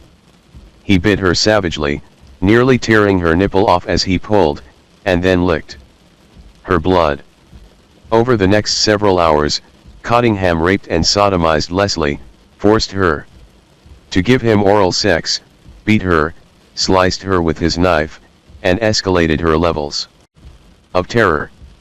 All the while he talked about the many ways she would suffer, much like the toy box killer David Parker Ray did with his victims, who woke from unconsciousness, often strapped into a chair with their legs spread wide, to hear Ray's voice on a tape recording, going into vivid detail about the rules he required his new slaves to live by unless they wanted to be whipped or tortured in other barbaric ways. The talking turned Cottingham on, and played a role in his torture. He told me to shut up, that I was a whore and I had to be punished, Nancy later recounted as she sat on the witness stand. He said the other girls took it, and I had to take it, too. He said that uncountable times. Between bouts of torture, the rape, the sodomy, and forcing his penis down her throat violently, between the biting, the beatings, slashing her with his knife and whipping with a leather belt, Cottingham would take time to wipe Leslie's face with a damp washcloth, either to soothe her or to bring her back from delirium so he could again take pleasure in her agony. At one point when her hands weren't handcuffed, Nancy reached under the bed to grab the gun Cottingham had threatened her with, and attempted to shoot the man who had been terrorizing her for hours. The gun was fake and didn't fire. It did give Cottingham an edge, however, and he grabbed the knife that he had put down in order to have his fill of Nancy sexually. Nancy's screams filled the room. I screamed, "Oh, God, no. I just screamed for my life," she said. Leslie had endured hours of unmentionable torture before her cries alerted another guest in the hotel. That person called the front desk and reported hearing screams coming from room 117 at around 9:30 a.m. Luck for Cottingham finally runs out. The front desk clerk responded quickly and called police, and then raced to the room and demanded that Cottingham, who had registered with a fake name, open the door. It took several minutes for someone to be coaxed to the door, Greco said. When the door did open, only slightly, it revealed a terrified Leslie, who had been instructed by Cottingham to say that she was fine before he positioned himself behind her. Richard Cottingham was standing behind her where he couldn't be seen, but he had a knife into her side, Greco said. When asked if she was okay, Leslie said yes, but her eyes told a different story. With her eyes, she gave the impression that everything was not okay, Greco said. She moved them right to left, indicated that there was a problem. She couldn't say anything because he was right there with her, but she managed to get a message out, and she outsmarted him, reporter Rod Leith added. Cottingham had gotten careless. This time, Cottingham had allowed the pleasure he received from hearing his victim scream override his desire not to get caught. He was so aroused by Leslie's cries of pain, anguish, and fear that he failed to register how loud they were, and that had made him careless. When they remain at large for weeks, months, even years, they can indeed feel superior to the police, so much so that they cut corners a little bit, according to James Allen Fox, a criminologist at Northeastern University in Boston. It was surprising, though, given the detail that Cottingham included in his crime scenes, like painting a deranged portrait in blood and dismemberment that required just one last sick element to make it memorable. When a serial killer is disappointed by a failure to experience his ultimate fantasy in real life exactly the way he envisioned it in his mind, he will continue to kill in an attempt to achieve the ideal fantasy. Such is the obsessive, compulsive and cyclical nature of serial murder, said Bond. Leslie's was likely going to be his piece de resistance, if only she'd kept quiet. But by making so much noise, she not only saved her own life, but also the lives of many of the other prostitutes working Times Square in the late 1970s and early 1980s. The number one way serial killers are apprehended is by a surviving victim. Especially early on in a killing series, when the offender has not yet perfected his technique, said Schlesinger. The Great Escape foiled.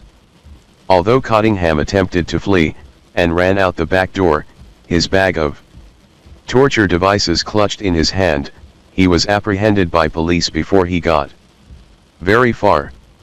At the time of his arrest, he had handcuffs, tape, it was either to place over their mouths or to bind their hands or feet or whatever, said Dean Conway, who would become Cottingham's defense attorney for his first of 4 trials in 2 states.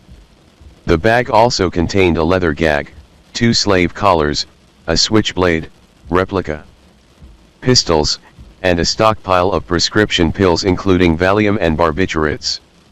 Based on much of the evidence, including the motel where Leslie was found, the same hotel where Mary Ann Carr's body was found, arresting officers alerted Greco, who felt waves of relief when the call came in. There was great deal of excitement when we got the call that a suspect had been apprehended attempting to leave the motel, Greco said. Alan Greco and Ed Denning had the pleasure of arresting Cottingham, a man they'd been haunted by ever since they'd found Mary Ann Carr's lifeless body tossed carelessly against the Jersey parking lot's chain link fence. Chapter 10, The Interrogation. Cottingham was read his rights and then told officers that the sex with Leslie Ann was consensual, and that she had agreed to let him do anything he wanted for $180. Certainly nearly biting off her nipple, a calling card that Cottingham seemingly required in order to achieve sexual satisfaction, was reasonable, given the free rein his $180 payment had given him over Leslie Ann's defenseless body. Greco and Denning, experienced in the art of interrogation, tried to read their suspect. When it comes to dealing with psychopaths, however, the rules are very different. Psychopaths are not sensitive to altruistic interview themes, such as sympathy for their victims or remorse/guilt over their crimes. They do possess certain Personality traits that can be exploited, particularly their inherent narcissism, selfishness, and vanity. Specific themes in past successful interviews of psychopathic serial killers focused on praising their intelligence, cleverness, and skill in evading capture, according to the FBI. Essentially, telling offenders how smart they were for evading capture for so long sometimes feeds their egos enough that they spill their entire story. Denning and Grieco tried to play on that by showing sympathy for Cottingham, who as a narcissist believed that nothing at all was his fault. He was sitting there with Alan and I was holding his hand and trying to get him to confess, Denning said. His eyes welled up and he said, "I have a problem with women." He said little more. Attempted murder called consensual. He told officers that the encounter with Leslie was so savage because he was stressed about his divorce hearing, which he'd gone to the courthouse to attend, only to have it postponed. He said he then went to see a movie, he didn't remember what theater, and also went to a restaurant to grab a bite to eat. What restaurant? Investigators asked. Cottingham also didn't remember that. Afterwards, he told cops he went to a bar on Times Square, the Blarney Stone, and grabbed a drink. He then went to another bar for another drink. He told them that Leslie Ann had approached him there, and they'd agreed on the sum of $180, and after a few other stops, they went to the hotel, where he registered under the name Carruthers. He then began referring to Leslie Ann as the female subject, something many serial killers do, because they don't see their victims as humans, but instead as essentially toys.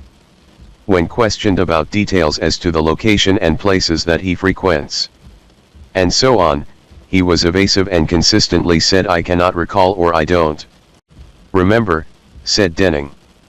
It was all a game, he said. At no time during this period did she object to any of these sexual acts. Cottingham told police, "I just started playing the game." The handcuffs, he said, were for his own sexual pleasure. The ankle cuffs were to keep her from running away if she got panicky, he told detectives. As for the knife, I pointed the knife towards her and told her not to make any noise. But threatening? Of course not. The handcuffs and other paraphernalia were just something I kept on hand, he said, matter of fact, as if the items were absolutely normal. It was just one of the games I like to play, and I wanted to see how it feels to have someone under control, he said. Police knew it was no game for Leslie, however, especially given the damage she'd suffered during her hours of torture. He sodomized her, he beat her very, very severely, he bit her breasts, very severely, said Bergen County District Attorney Dennis Kahlo. The evidence was incriminating, and Cottingham had no explanation for it. So instead of talking, he lawyered up. When defense attorney Dean Conway first got a good look at his client, he was not impressed by what he saw. He was at least average looking, but like I said, kind of stocky. Well built, you might say, Conway said. And Conway didn't appreciate Cottingham's unwillingness to take responsibility for his actions, giving the giant pile of evidence facing him, from Leslie Ann's ravaged body to the bag of sadistic toys he'd carried with him as he tried to flee. He just flat out denied it, said Conway. I found it very difficult to accept. They sort of caught him red-handed, one might say. Questioning goes cold. Police, finally comparing notes between jurisdictions, questioned him about the places he'd lived and the murders he was now suspected of committing based on his modus operandi. Cottingham, however, was tough. I know you are doing your job, but I know what you're trying to do, he said. You are trying to trick me and you're being nice to me because you want me to admit to things I didn't do. Aren't you guys going to beat me like they do in New York? He then let officials know exactly how he planned to spend the rest of the interrogation. I don't have to say anything, he told officers. A treasure trove of trophies. While their subject wouldn't talk, his home would have plenty to say. And it, the lower portion of a two-family home including a locked basement room, was much more forthcoming than the killer. Grieco and Denning obtained a warrant and quickly uncovered Cottingham's secrets. We wound up searching the premises and he had a private room down here, said Grieco. The only one who had access to it was Cottingham. He wouldn't let his wife or his children in here. But in Cottingham's basement, the things they found horrified the seasoned officers. He seemed to be a normal dad and husband, said Grieco. It's what we didn't know was hidden underneath. He truly was a monster. To everyone involved, it was a true Jekyll and Hyde case. Cottingham had two personalities.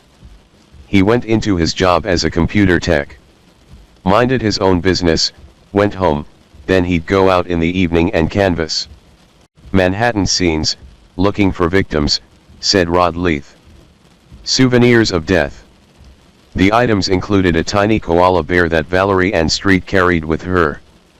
Perhaps as a reminder of happier, more innocent years, the earrings of which they'd previously recovered a broken bit and an apartment key that fit the door of Mary Ann Carr's apartment.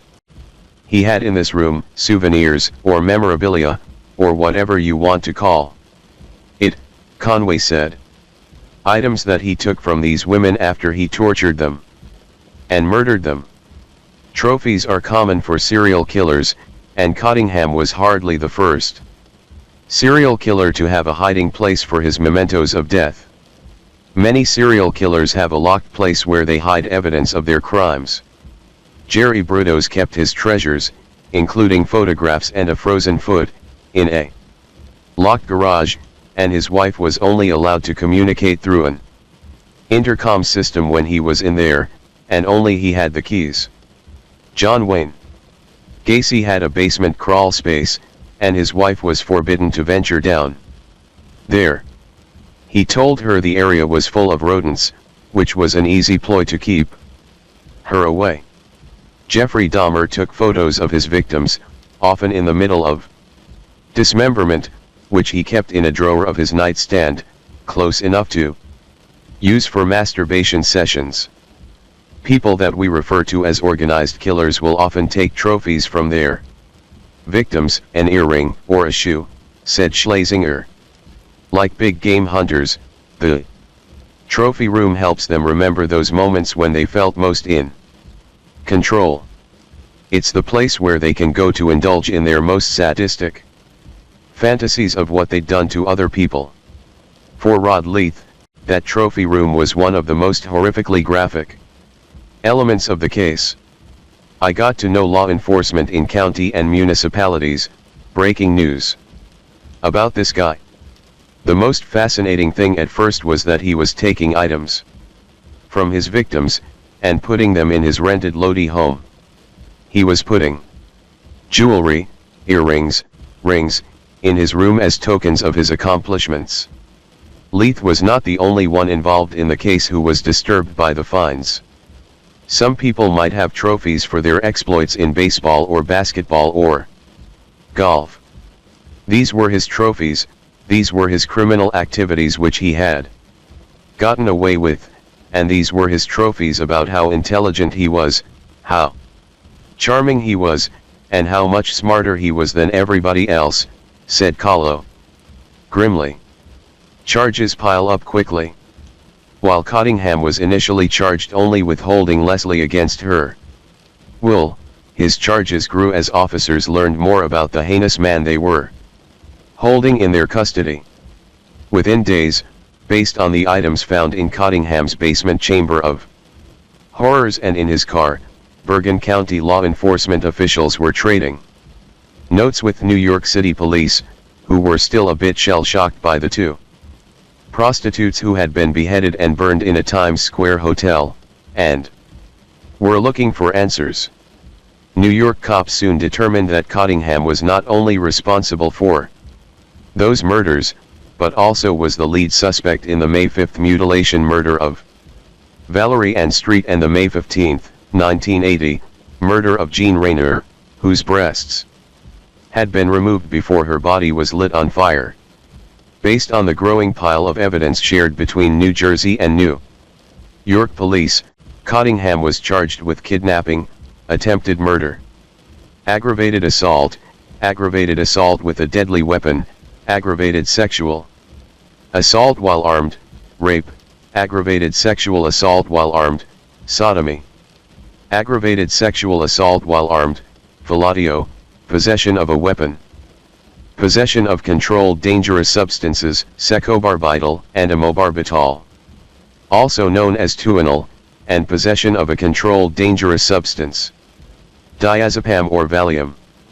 Within days, officials had amassed enough evidence to charge him with the murder of Valerie Ann Street.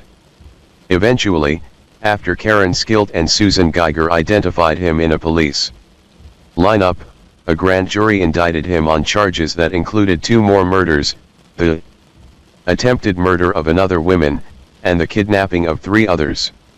He continued to maintain his innocence, and October 5, 1980, through a second attorney, Peter Doyne, he entered a plea of not guilty in front of Superior Court Judge Fred C. Galda.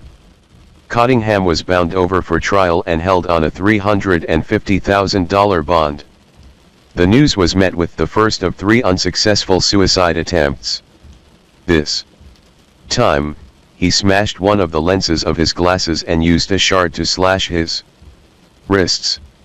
Not only did his attempt to take his own life fail, he was left without glasses for several weeks and was unable to keep up with the news articles that likely dominated more than a few front pages.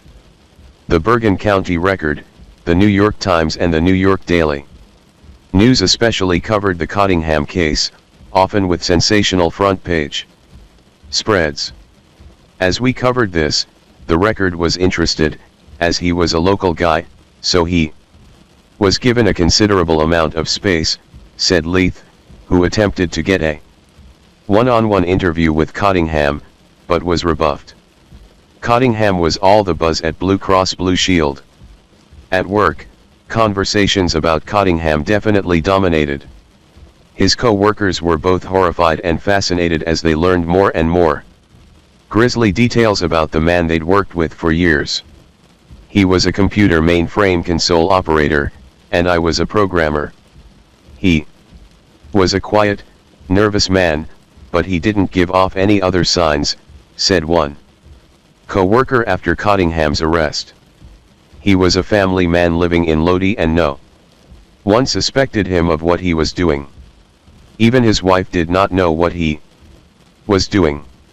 He gave off no signs. He had a bunch of buddies working in the computer room with him that he hung out with. They did not even know. But then again, they did think he was a bit weird, especially Volpe, who worked so closely with Cottingham. I heard one time that he had a venereal disease that he contracted from a prostitute, said Volpe, and at that point he was kind of angry when he mentioned the hooker. Another co-worker, Bruce Huff, also talked about the prostitutes Cottingham liked and the large wads of cash he would use to entice them. Huff also mentioned Cottingham's use of black beauties, or sedatives he would put in the glasses of prostitutes that weren't drinking enough, just as a way to loosen them up for what other fun the evening had in store. Another co-worker told police about another workplace habit Cottingham had, which didn't really endear him to his co-workers. Cottingham, the co-worker, said, would steal the keys to co-workers' drawers, file cabinets, and homes, a heist that gave him access to larger ticket items such as a camera, a calculator, and meal tickets, among other things. Chapter 11, Cottingham on trial. Because he had committed his deranged crimes all over the region, Cottingham faced 4 separate trials in separate jurisdictions. His first, in State Superior Court in Hackensack, New Jersey, with the Honorable Judge Paul R. Hewitt presiding, began in May 1981, and would last 4 weeks. Jurors learned the horrifying details of Cottingham's deranged desire to torture women. Cottingham's ruse was simple. He would tell prostitutes that he'd just won a lot of money in a card game, and wanted to take them out, not just for sex but for dinner as well, his attorney said. He would show them the wad of money, and of course the girls were impressed, Conway said.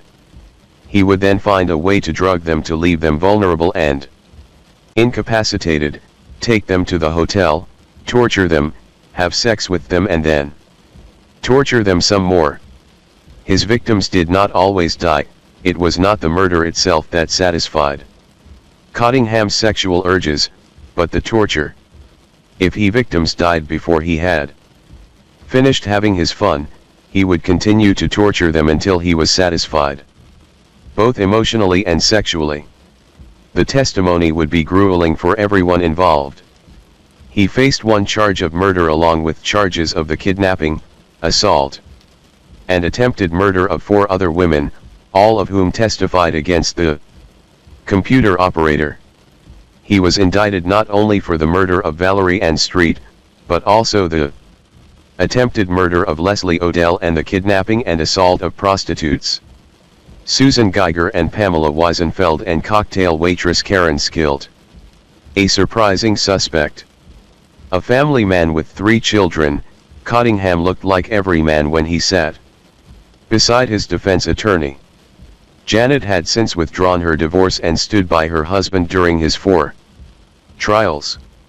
His wife, she described him as a devoted husband, and said he was very attentive to his children, Kahlo said. Neighbors said that while Cottingham was the private type, he was a devoted dad who traditionally took his 3 kids trick-or-treating every Halloween. His younger sister was also convinced that the brother she'd grown up with was no serial killer. She was extremely upset with me because I had brought out where they lived.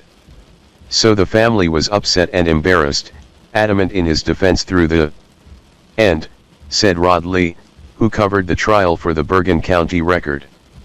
I felt sorry for his wife, and I pitied his sister who fought the obvious truth in her brother.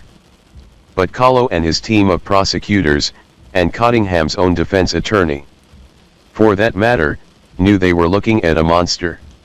For his part, Cottingham took notes throughout the entire trial, tracking every bit of evidence against him so he could look for ways to place the blame squarely on someone else.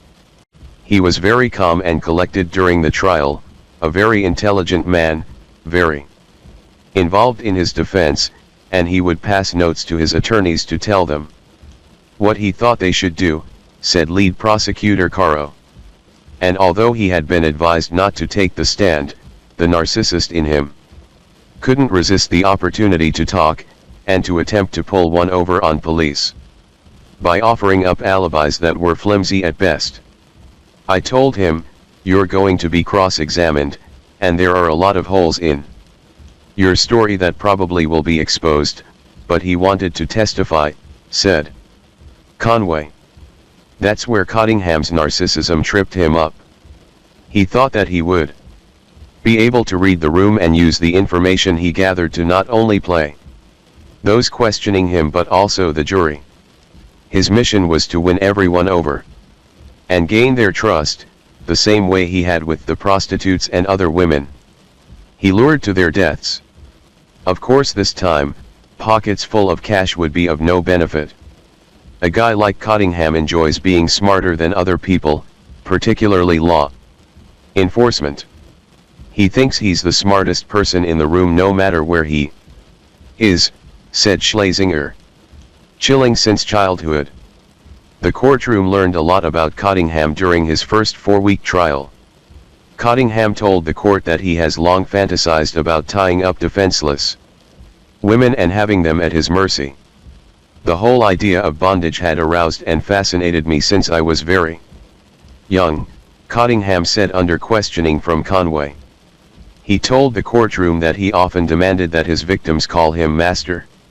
And when they failed to do so, there were grave consequences for the helpless women. But murder? Of course not.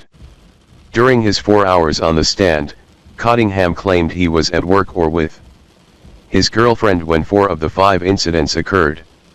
He denied kidnapping and assaulting Susan Geiger and Pamela Wiesenfeld, both prostitutes, and denied his assault on cocktail waitress Karen Skilt, although all of them took the stand to testify against him and point him out to the rest of the court as their assailant.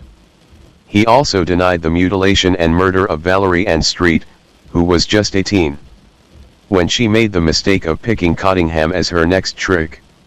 However, damning the fingerprint on the handcuffs she was wearing, one of Cottingham's thumb, the narcissist brushed it off as nothing. As for the testimony of William J. Van Atta, a fingerprint specialist with the Federal Bureau of Investigation, who testified that the thumbprint was definitely Cottingham's and demonstrated how it was made for the jury, well, Cottingham likely hoped the pool of his peers would completely forget. He also hoped that they were able to overlook the similarities between the assaults, especially so the savagely bitten nipples that were in essence Cottingham's callous calling card. The timeline of Valerie Ann Street's death. One of the main bits of evidence offered by the prosecution was the time of Valerie Ann Street's death, and how easy it would have been for Cottingham to fit it into his 3 to 11 p.m. work schedule.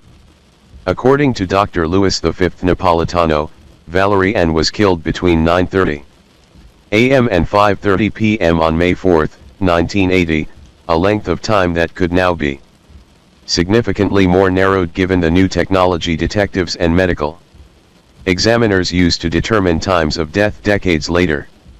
Cottingham's wife, Janet, and his uncle, John Korominski, both said that Cottingham was at home in Lodi from 5 a.m. to 1:30 p.m.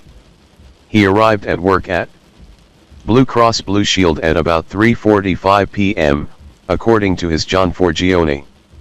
That left a period of about 2.5 hours that was unaccounted for.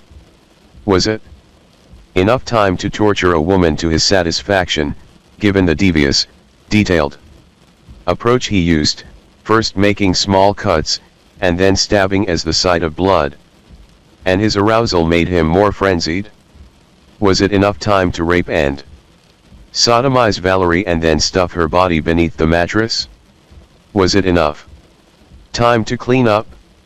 It seems unlikely, given Cottingham's lust for extended torture sessions that caused as much pain and fear as possible. But more likely, the people who knew Cottingham and didn't believe that he could possibly be a serial killer were lying to protect him. Girlfriend talks. Not everyone in Cottingham's circle felt compelled to protect him, however. Barbara Lucas, Cottingham's girlfriend, said she's been to the Quality Inn twice with Cottingham, who clearly had no concerns about being noticed by hotel staff. He was driving a green Ford Thunderbird, Lucas said. Susan Geiger, although she remembered little else from the night she was savagely assaulted by Cottingham, remembered the car, a dirty Ford Thunderbird. And she remembered the color. It was green. Survivor's testimony leaves courtroom reeling. The testimony of his surviving victims was so horrifying that it would not matter much if even some choice bits of evidence were wiped from the jury's memory. Leslie Odell said that Cottingham picked her up on the corner of Lexington Avenue and 25th Street during the early hours of May 22, 1980, and they agreed that he would pay her $100 for sex, a number that doesn't match Cottingham's price of $180. They stopped at first a bar and then a diner before he took her to the Quality Inn in Hasbrook Heights, the same hotel where the bodies of Valerie Ann Street and Mary Ann Carr were found. They arrived sometime before dawn. In the hours that followed, Leslie Odell was handcuffed, cut with a knife, bitten, and warned of the terrible fate that awaited her. Cottingham raped her repeatedly, sodomized her, and forced her to give him oral sex, each act more violent and reprehensible than the last. Made even worse for Leslie was that she was the only one of Cottingham's surviving victims who was not drugged, so she was aware of every horrific minute, aside from the times she nearly blacked out. But then, Cottingham used cool water to bring her back around so he could resume his fun and games. Cottingham continued to deny any involvement in the abductions and tortures of the three women who had already testified, and as for his encounter with Leslie, he continued to say that the bloody, pain-fused sexual encounter was completely consensual. Odell was grateful she escaped with her life. He told me to shut up, that I was a whore and I had to be punished, said Odell, a native of Olympia, Washington, who crossed from coast to coast in search of a dream. He said the other girls took it and I had to take it, too. He said that uncountable times. Soon enough, she would be screaming for her life, and gratefully snapping back to reality when the "Do Not Disturb" sign was tossed aside. Hotel staff opened the door, and she saw Sweet Freedom in the carpeted hall on the other side of the door. Prosecution takes on psychopath. Bergen County's tough prosecutor, sizing up his stack of evidence, took every opportunity to trip up his suspect. I didn't like Mr. Cottingham, and I wanted him to know that I was out to get him, said Caro, who did his best to throw the defendant off his game. I wanted to convict him. I wanted to put him away for the rest of his life. He also wanted to prove that he and the police who played a role in apprehending Cottingham were smarter by far than the narcissistic, sadistic man dressing in orange and shackled in chains in the courtroom. Mr. Cottingham was a very intelligent man. But he was not as intelligent as he thought he was, Caro said. He thought he was more intelligent than everybody else. That was part of his personality. But he could not deny that he was arrested with multiple pairs of handcuffs, and that handcuffs were used in the murders of Mary Ann Carr and Valerie Ann Street. He could not deny that he had gags. He could not deny that he had a knife. He could not deny that he had barbiturates. He could not deny that he bit Leslie Ann's breasts. His defense attorney could almost hear his client's wheels turning as they sat next to one another in the Hackensack courtroom. You could sense that he was calculating, said Conway. I came to the conclusion that he was devious at best. After several weeks in court, everybody, the judge, the jury, had the same opinion. An inside look. According to reporter Rod Leith, who covered the trial, Cottingham's lawyers used a classic trick and attempted to disparage the reputations of the surviving victims, many of them prostitutes, while they were testifying on the stand. Conway also suggested that the crime scenes were too different, there were variations of methodology, and the killer couldn't be the same person as there were too many variables. But the general modus operandi was the same, and when New York became too dangerous for him, he came to New Jersey, along routes 46 and 17, Leith said. He also attempted to show jurors that Cottingham was an ideal employee, devoted to his job. That proved less effective, because one of Cottingham's co-workers, Alan Mackey, said Cottingham frequently would leave work early on Saturdays. Although he was unable to say if the days Cottingham left before quitting time were the same days of the assaults. There was also that evidence that Cottingham stole from his co-workers, so his character was called into significant question. Volpe also took the stand and testified about how Cottingham used to brag about the money he used to lure prostitutes. Volpe also said that Cottingham drugged his victims' drinks before taking the incapacitated victims to New Jersey, where he felt more familiar with the territory. All in all, the evidence on the other side was overwhelming. The prosecution had evidence to build a case. Jewelry was a big part of it, traced back to him, plus eyewitness accounts from motels, and items he stole from victims, Leith said. In June of 1981, Cottingham was convicted on 15 of the 21 felony counts he had originally faced. Overwhelmed by the idea of a life behind bars, 3 days later, Cottingham attempted suicide in his jail cell by drinking 6 ounces of liquid antidepressants. Guards were unable to awaken him after the incident, and Cottingham was transported to Hackensack Hospital where he was stabilized. For a man who thought he'd mastered the fine art of death, survival had to seem like the ultimate of failures. The next month, on July 25, Cottingham was sentenced to 173 to 197 years in prison for the murder of Valerie Ann Street and the assaults of the 4 other women, including Leslie Odell. He was also fined $2,350, essentially pocket change for the man who'd used handfuls of cash to entice his victims. Under the terms, he would not be eligible for parole for at least 30 years. Cottingham goes on trial for murder of Mary Ann Carr.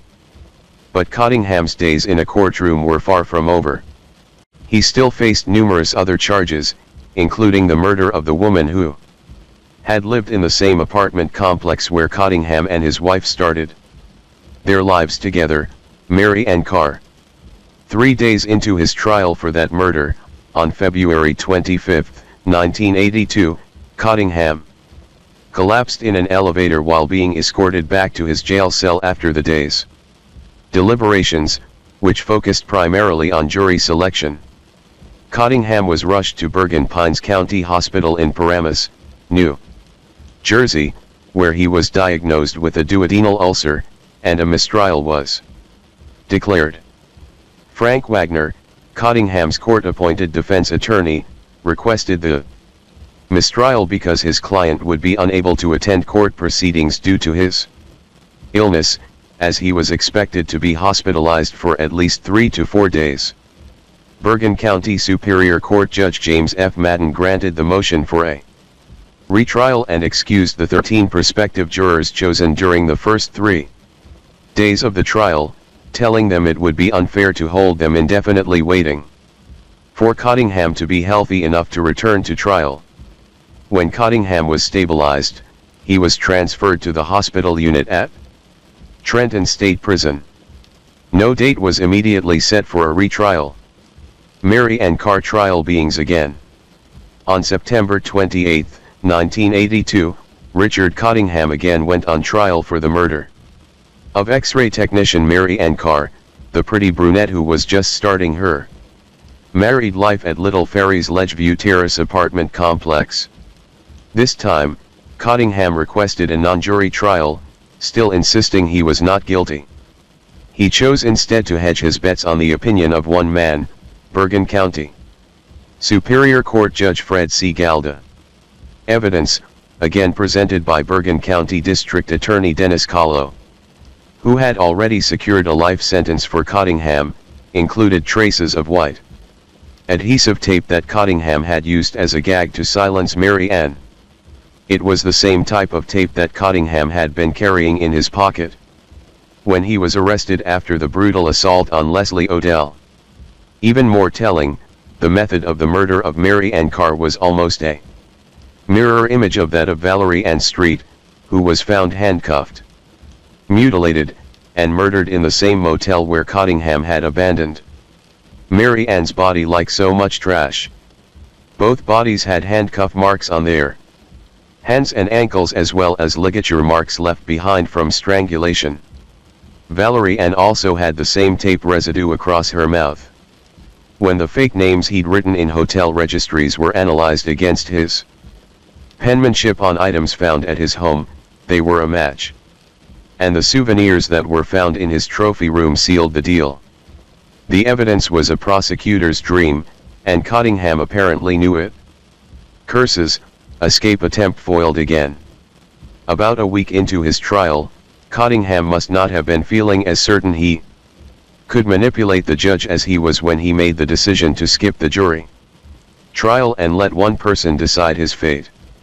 On October 3, 1982, Cottingham somehow managed to escape from the holding cell during lunch and made it all the way out of the courthouse, which likely gave him a sweet glimpse of freedom, something he rarely afforded any of his victims. Officer Alan Greco spotted the defendant as he was coming back to the courthouse after grabbing a bite to eat. "I could see him running from the courthouse across the street," said Greco. Another sheriff's officer had spotted him as well, and we both tackled him on the street and put him in handcuffs and restrained him and brought him back to the courthouse. On October 13, 1982, after just over 2 weeks of testimony, Cottingham was found guilty of the murder of Mary Ann Carr by Judge Galda. In rendering his decision, Galda said that the evidence presented clearly and convincingly satisfied this court, that the modus operandi in respect to these cases are so unique and novel, that it had to be the handiwork of Richard Cottingham in this case. Mary Ann Carr's mother was overwhelmed and screamed, "My God, thank God," after the verdict was delivered. Wagner said he would appeal the verdict, but it wouldn't matter much in terms of Cottingham's future. On October 15, Cottingham was sentenced to 25 years to life for taking the life of Mary Ann Carr, with a minimum of 30 years to be served consecutively with his previous sentence. Chapter 12, New York Trial. On March 30, 1983, Cottingham was transferred from the maximum security state prison in Trenton to the men's house of detention in Manhattan, nicknamed the Tombs, to go on trial for the murders of D.Day Goodarzi, the Jane Doe who was also in Goodarzi's hotel room tomb, and Jean Rayner. On July 5, 1984, a few days before the New York verdict, Cottingham again attempted suicide by cutting his left forearm with a razor, this time in front of the jury. Again, he failed to successfully take his own life. 4 days later, an unsympathetic jury of 7 men and 5 women deliberated. Less than 3 hours before they found Cottingham guilty of the August 1980 charges of murdering the 3 women. On August 28, 1984, he was sentenced to an additional 75 years to life in prison. "I want to make sure he never kills anyone again," said Justice Sybil Hart Cooper when handing down the maximum sentence Cottingham could have faced for the mutilation, murder, and torturing of his 3 helpless victims. After the sentencing, Cottingham was moved back to New Jersey, where he would finish out his sentence at Trenton State Prison, now known as New Jersey State Prison, a maximum security facility that's not only the oldest detention facility in New Jersey, but also one of the oldest in the United States. He is housed among inmates including Jesse Timendiquaz, who was sentenced to death for the rape and murder of 7-year-old Megan Kanka, the crime that led to the passage of Megan's Law, which requires neighborhoods to be notified when a convicted sex offender moves nearby. The prison was also once home to Bruno Hauptmann, a household name in the 1930s for the kidnapping and murder of famed aviator Charles Lindbergh's toddler son. Chapter 13, Cottingham confesses to first murder. Solving cold case. It was in 2010 when Cottingham gave New Jersey police a present of sorts, a confession to the murder of yet another woman, closing a case that had been cold since 1967. Nancy Schiavone was killed long before Richard Cottingham was on anybody's radar, before he had fully established his calling card, and her death had been one of the oldest cold cases in Bergen County. Eventually, however, Cottingham had a moment when his psychotic, narcissistic veneer slipped off, and he quietly confessed his crime to police. He pled guilty to his first murder in front of Bergen County Superior Court. Judge Donald R. Venezia on August 25 in Hackensack, New Jersey, and, surprisingly, offered an apology for his actions to Vogel's brother and her two children, who were in the courtroom. It was the first time he'd acknowledged any sort of responsibility for any of his crimes. Nonetheless, he was sentenced to another life sentence, this one to also run concurrent with his existing sentences. For Cottingham, death in prison will be his end. Obviously, I must be sick somehow, he said. Normal people don't do what I did. Detectives and other law enforcement officials had been working him for a long time, and the confession was, Molinelli said in a newspaper interview, the culmination of years of traveling to the prison to get the madman to talk.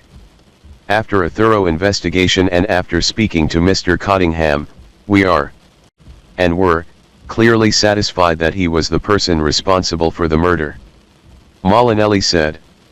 Other cold cases could have been Cottingham. While reporters questioned whether or not Cottingham could be responsible for other cold cases, police said at the time that he was not linked to any others. We always look at many past defendants for possible connections with all cases, but we have nothing active at this time, Molinelli said. Cottingham's attorney in this case, James P. Kimball, said, I don't know if there would be any further discussions that will happen. Whether or not either side wishes to engage, we'll have to wait and see. At the time, Bergen County had 6 unsolved murders, including the August 1974 murders of 17-year-old Marianne Pryor and her 16-year-old friend Lorraine Kelly, who disappeared while on a shopping trip to Paramus. The girls were both raped and beaten, and both their wrists and ankles had been bound. Their bodies were disposed of in Montvale, the same place Cottingham killed Nancy Vogel. Given his bold declaration that he had killed many more victims than he'd ever been charged with murdering, it would come as no surprise that the 2 girls were among his victims, despite an intense investigation at the time of Cottingham's arrest looking into that possibility. It's also possible that teenage hooker Helen Sykes, who disappeared from Times Square in January of 1979, could have been one of Cottingham's victims. Although it has never been proven. Her body was found in Queens, her throat slashed so deeply that her head was nearly decapitated.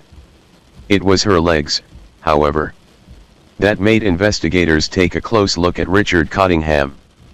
Those were found a block away from the rest of Sykes' body, positioned side by side as though they were still attached to her body. Chapter 14, The Aftermath.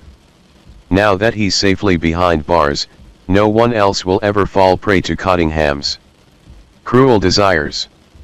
But for those who did, 28-year-old Mary Ann Carr, 23-year-old D-Day Goodartsey and the teenage Jane Doe who was with her and will likely never be identified, 19-year-old Valerie Ann Street, 25-year-old Jean Rayner, and 29-year-old mom of 2 Nancy Vogel, along with survivors Karen Skilt, Susan Geiger, and Leslie Ann Odell, who brought an end to the sadistic violence. The universe had shifted. Families would never recover from the pain of losing their child, sibling or spouse, and victims would always be haunted by the memories of their torture. Especially so when they looked at the scars left behind from their ordeals. 2 books are born. Reporter Rod Leith, who covered Cottingham at length before, during and after the trial, wrote 2 books, The Torso Killer and The Prostitute Murders. About his experiences covering the assaults and murders, the hunt for the suspect, and the subsequent trials. I never had encountered this kind of dark evil in any of the subjects I covered. I had written about some deeply disturbed people, but not anyone who was as treacherous and deviant as Cottingham, Leith said. I found it to be fascinating and challenging. He was a con artist and a psychopath who lived a double life. Leith spent 5 years at the Daily Record in Morristown before joining the staff at the Bergen County Record, just before Richard Cottingham began his second wave of sadistic murder, 10 years after the murder of Nancy Vogel. While Leith's first beat was mental health, he eventually moved to organized crime, so taking on the Cottingham case was no big stretch for the seasoned reporter. He almost immediately found himself immersed in the world that was Richard Cottingham's. I went to as many scenes as I could, hotels, motels, restaurants, and bars where he had been, he said, adding that the prostitutes he interviewed were terrified that they would end up the next victim. Police never found the heads, but they knew he normally went to hotels. Leith became almost as immersed in the sordid underbelly of Cottingham's world as police, and his investigative work led to a change in career path for the former crime reporter. During those years, I learned about courthouse procedures and forensic police investigations, an area of law enforcement before DNA evidence was around, he said. Armed with those tools, he founded Rod Leith Investigations LLC, based out of Rutherford, New Jersey. The firm focuses on business intelligence and due diligence services for both corporate and individual clients. My reporting days taught me a great deal about people and human nature. It helped tremendously in the investigative work I've done, Leith said. Sitting down with danger. Canadian journalist Nadia Fazzani, she herself the victim of a violent crime as a teen, spoke to Cottingham at New Jersey State Prison in Trenton, New Jersey, on February 25, 2013, in hopes of understanding why he would have committed such reprehensible acts. I don't comprehend how anyone could enjoy doing these things to other people. So I want to understand why, she said in a documentary that featured a portion of the interview. It took 2 years for her to negotiate her visit with Cottingham and to talk the man serving a life sentence into sharing his story. During that time, the two exchanged letters, 15 in all, including one letter wishing Fazzani a happy birthday. He signed them all Richie, but was nervous about writing, because he knew investigators would want the letters, especially if he said too much. In his first letter to her, he wrote, I usually refuse interview requests. In fact, on the day I received your letter, 20/20 asked me for an interview. I did not even respond to them.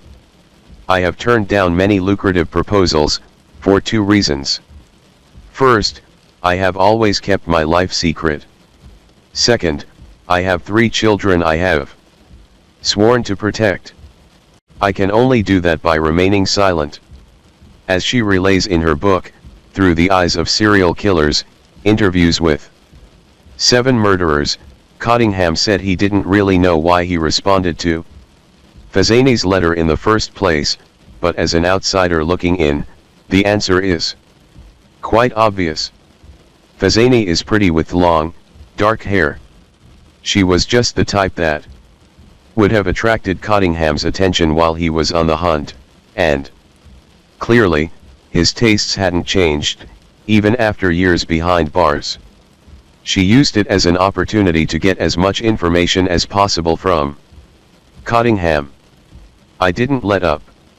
The more time that passed, the more I was driven to make him talk, she wrote. As a way to establish a sense of trust, Cottingham asked Fazzani numerous questions about herself, including some she found embarrassing. He said he wanted to know more about me. It was an exchange. If he was to confide in me, I would have to do the same. I was afraid he would ask me some very personal questions, but he did not. The few times he did try, I was able to evade the question or give a vague answer, she wrote. A fascination with danger. Fezani had researched her serial killers well. In addition to correspondence with Cottingham, she was also exchanging letters with Joel Rifkin, Patrick Carney, and other serial killers, trying to get into the minds of some of the worst men to ever set foot on American soil. And there are many. Fezani said that every year in the United States, between 50 to 100 serial killers are busy at work, taking the lives of approximately 400 victims annually. Many, such as runaways or prostitutes or hitchhikers, are never identified. It's fascinating fodder, and in the letters he exchanged with Fezani, Cottingham hinted that there was much more to his story than the media or the police knew. But he never delved into any details. Face to face with a madman. Before the Cottingham interview, the experienced reporter was a bit edgy. Knowing she would be sitting down with a man with the past of a barbarian. I'm usually not nervous like this, but if he's never spoken to the media like this, I'm really scared.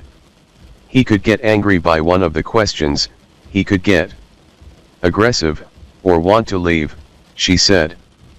But the two had a history, and Cottingham was happy to share his story with his longtime pen pal, especially so if he would have a chance to talk about himself.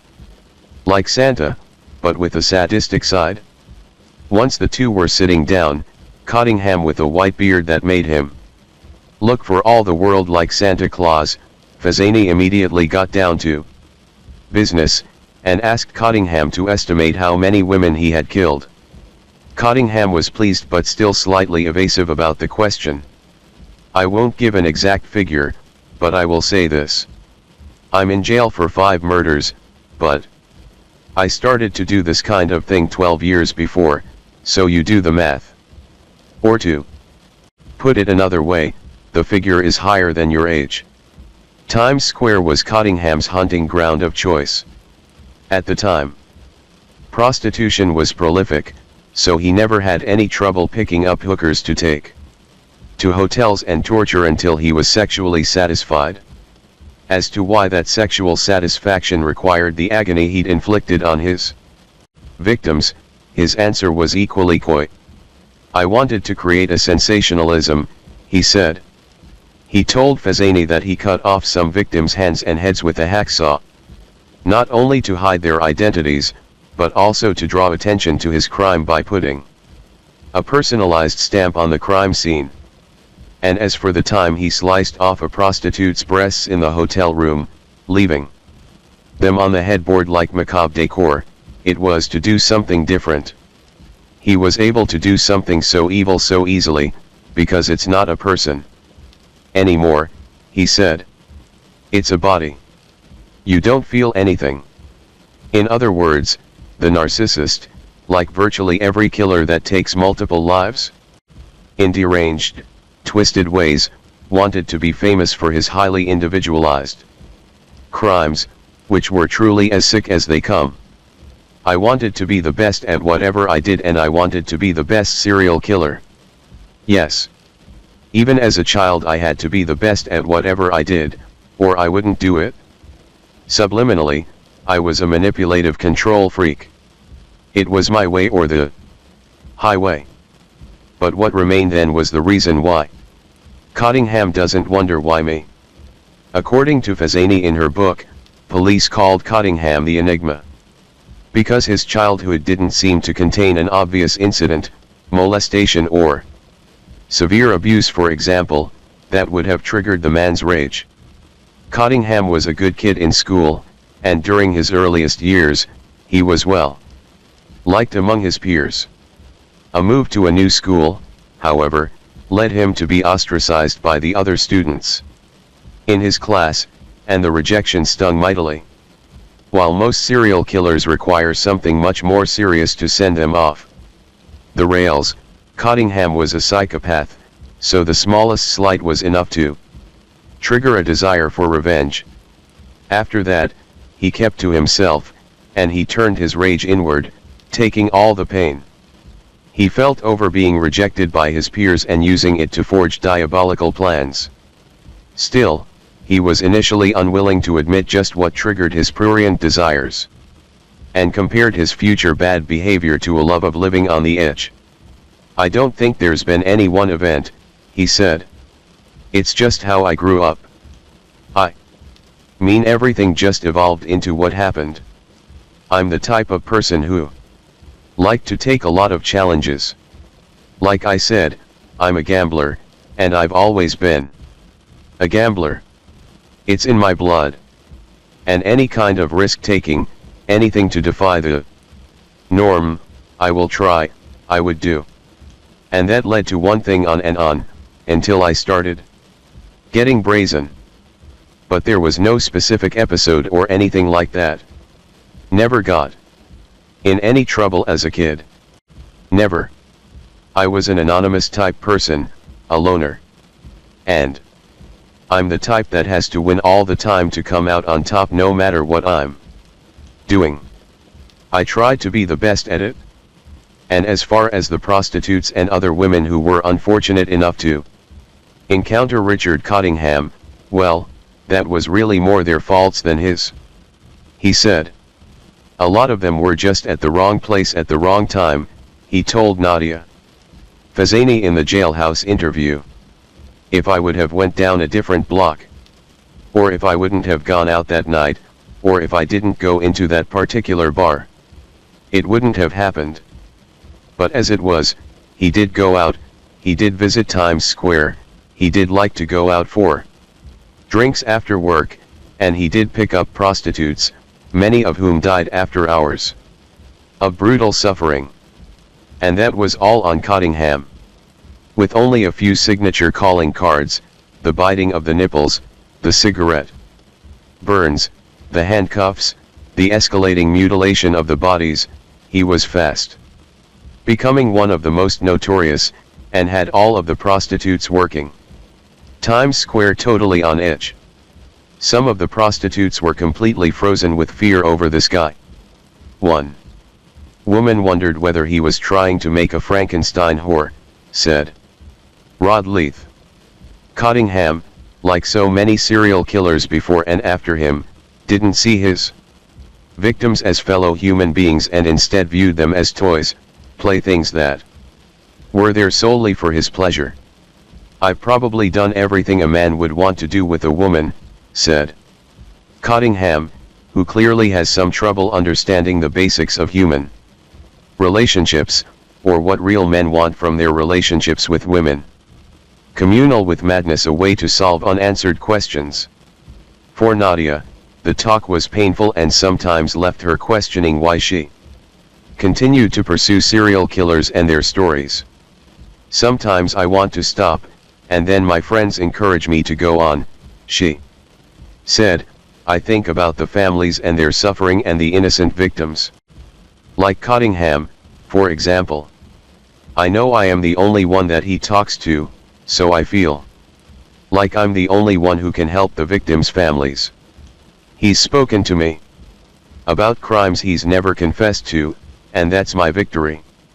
While he talked about his murders, blithely and casually as if he was counting how many eggs he'd eaten for breakfast that morning, the room likely turned chilly for Nadia as she understood that the man sitting across from her, despite his jovial look, had no emotion that suggested compassion or sympathy for his victims.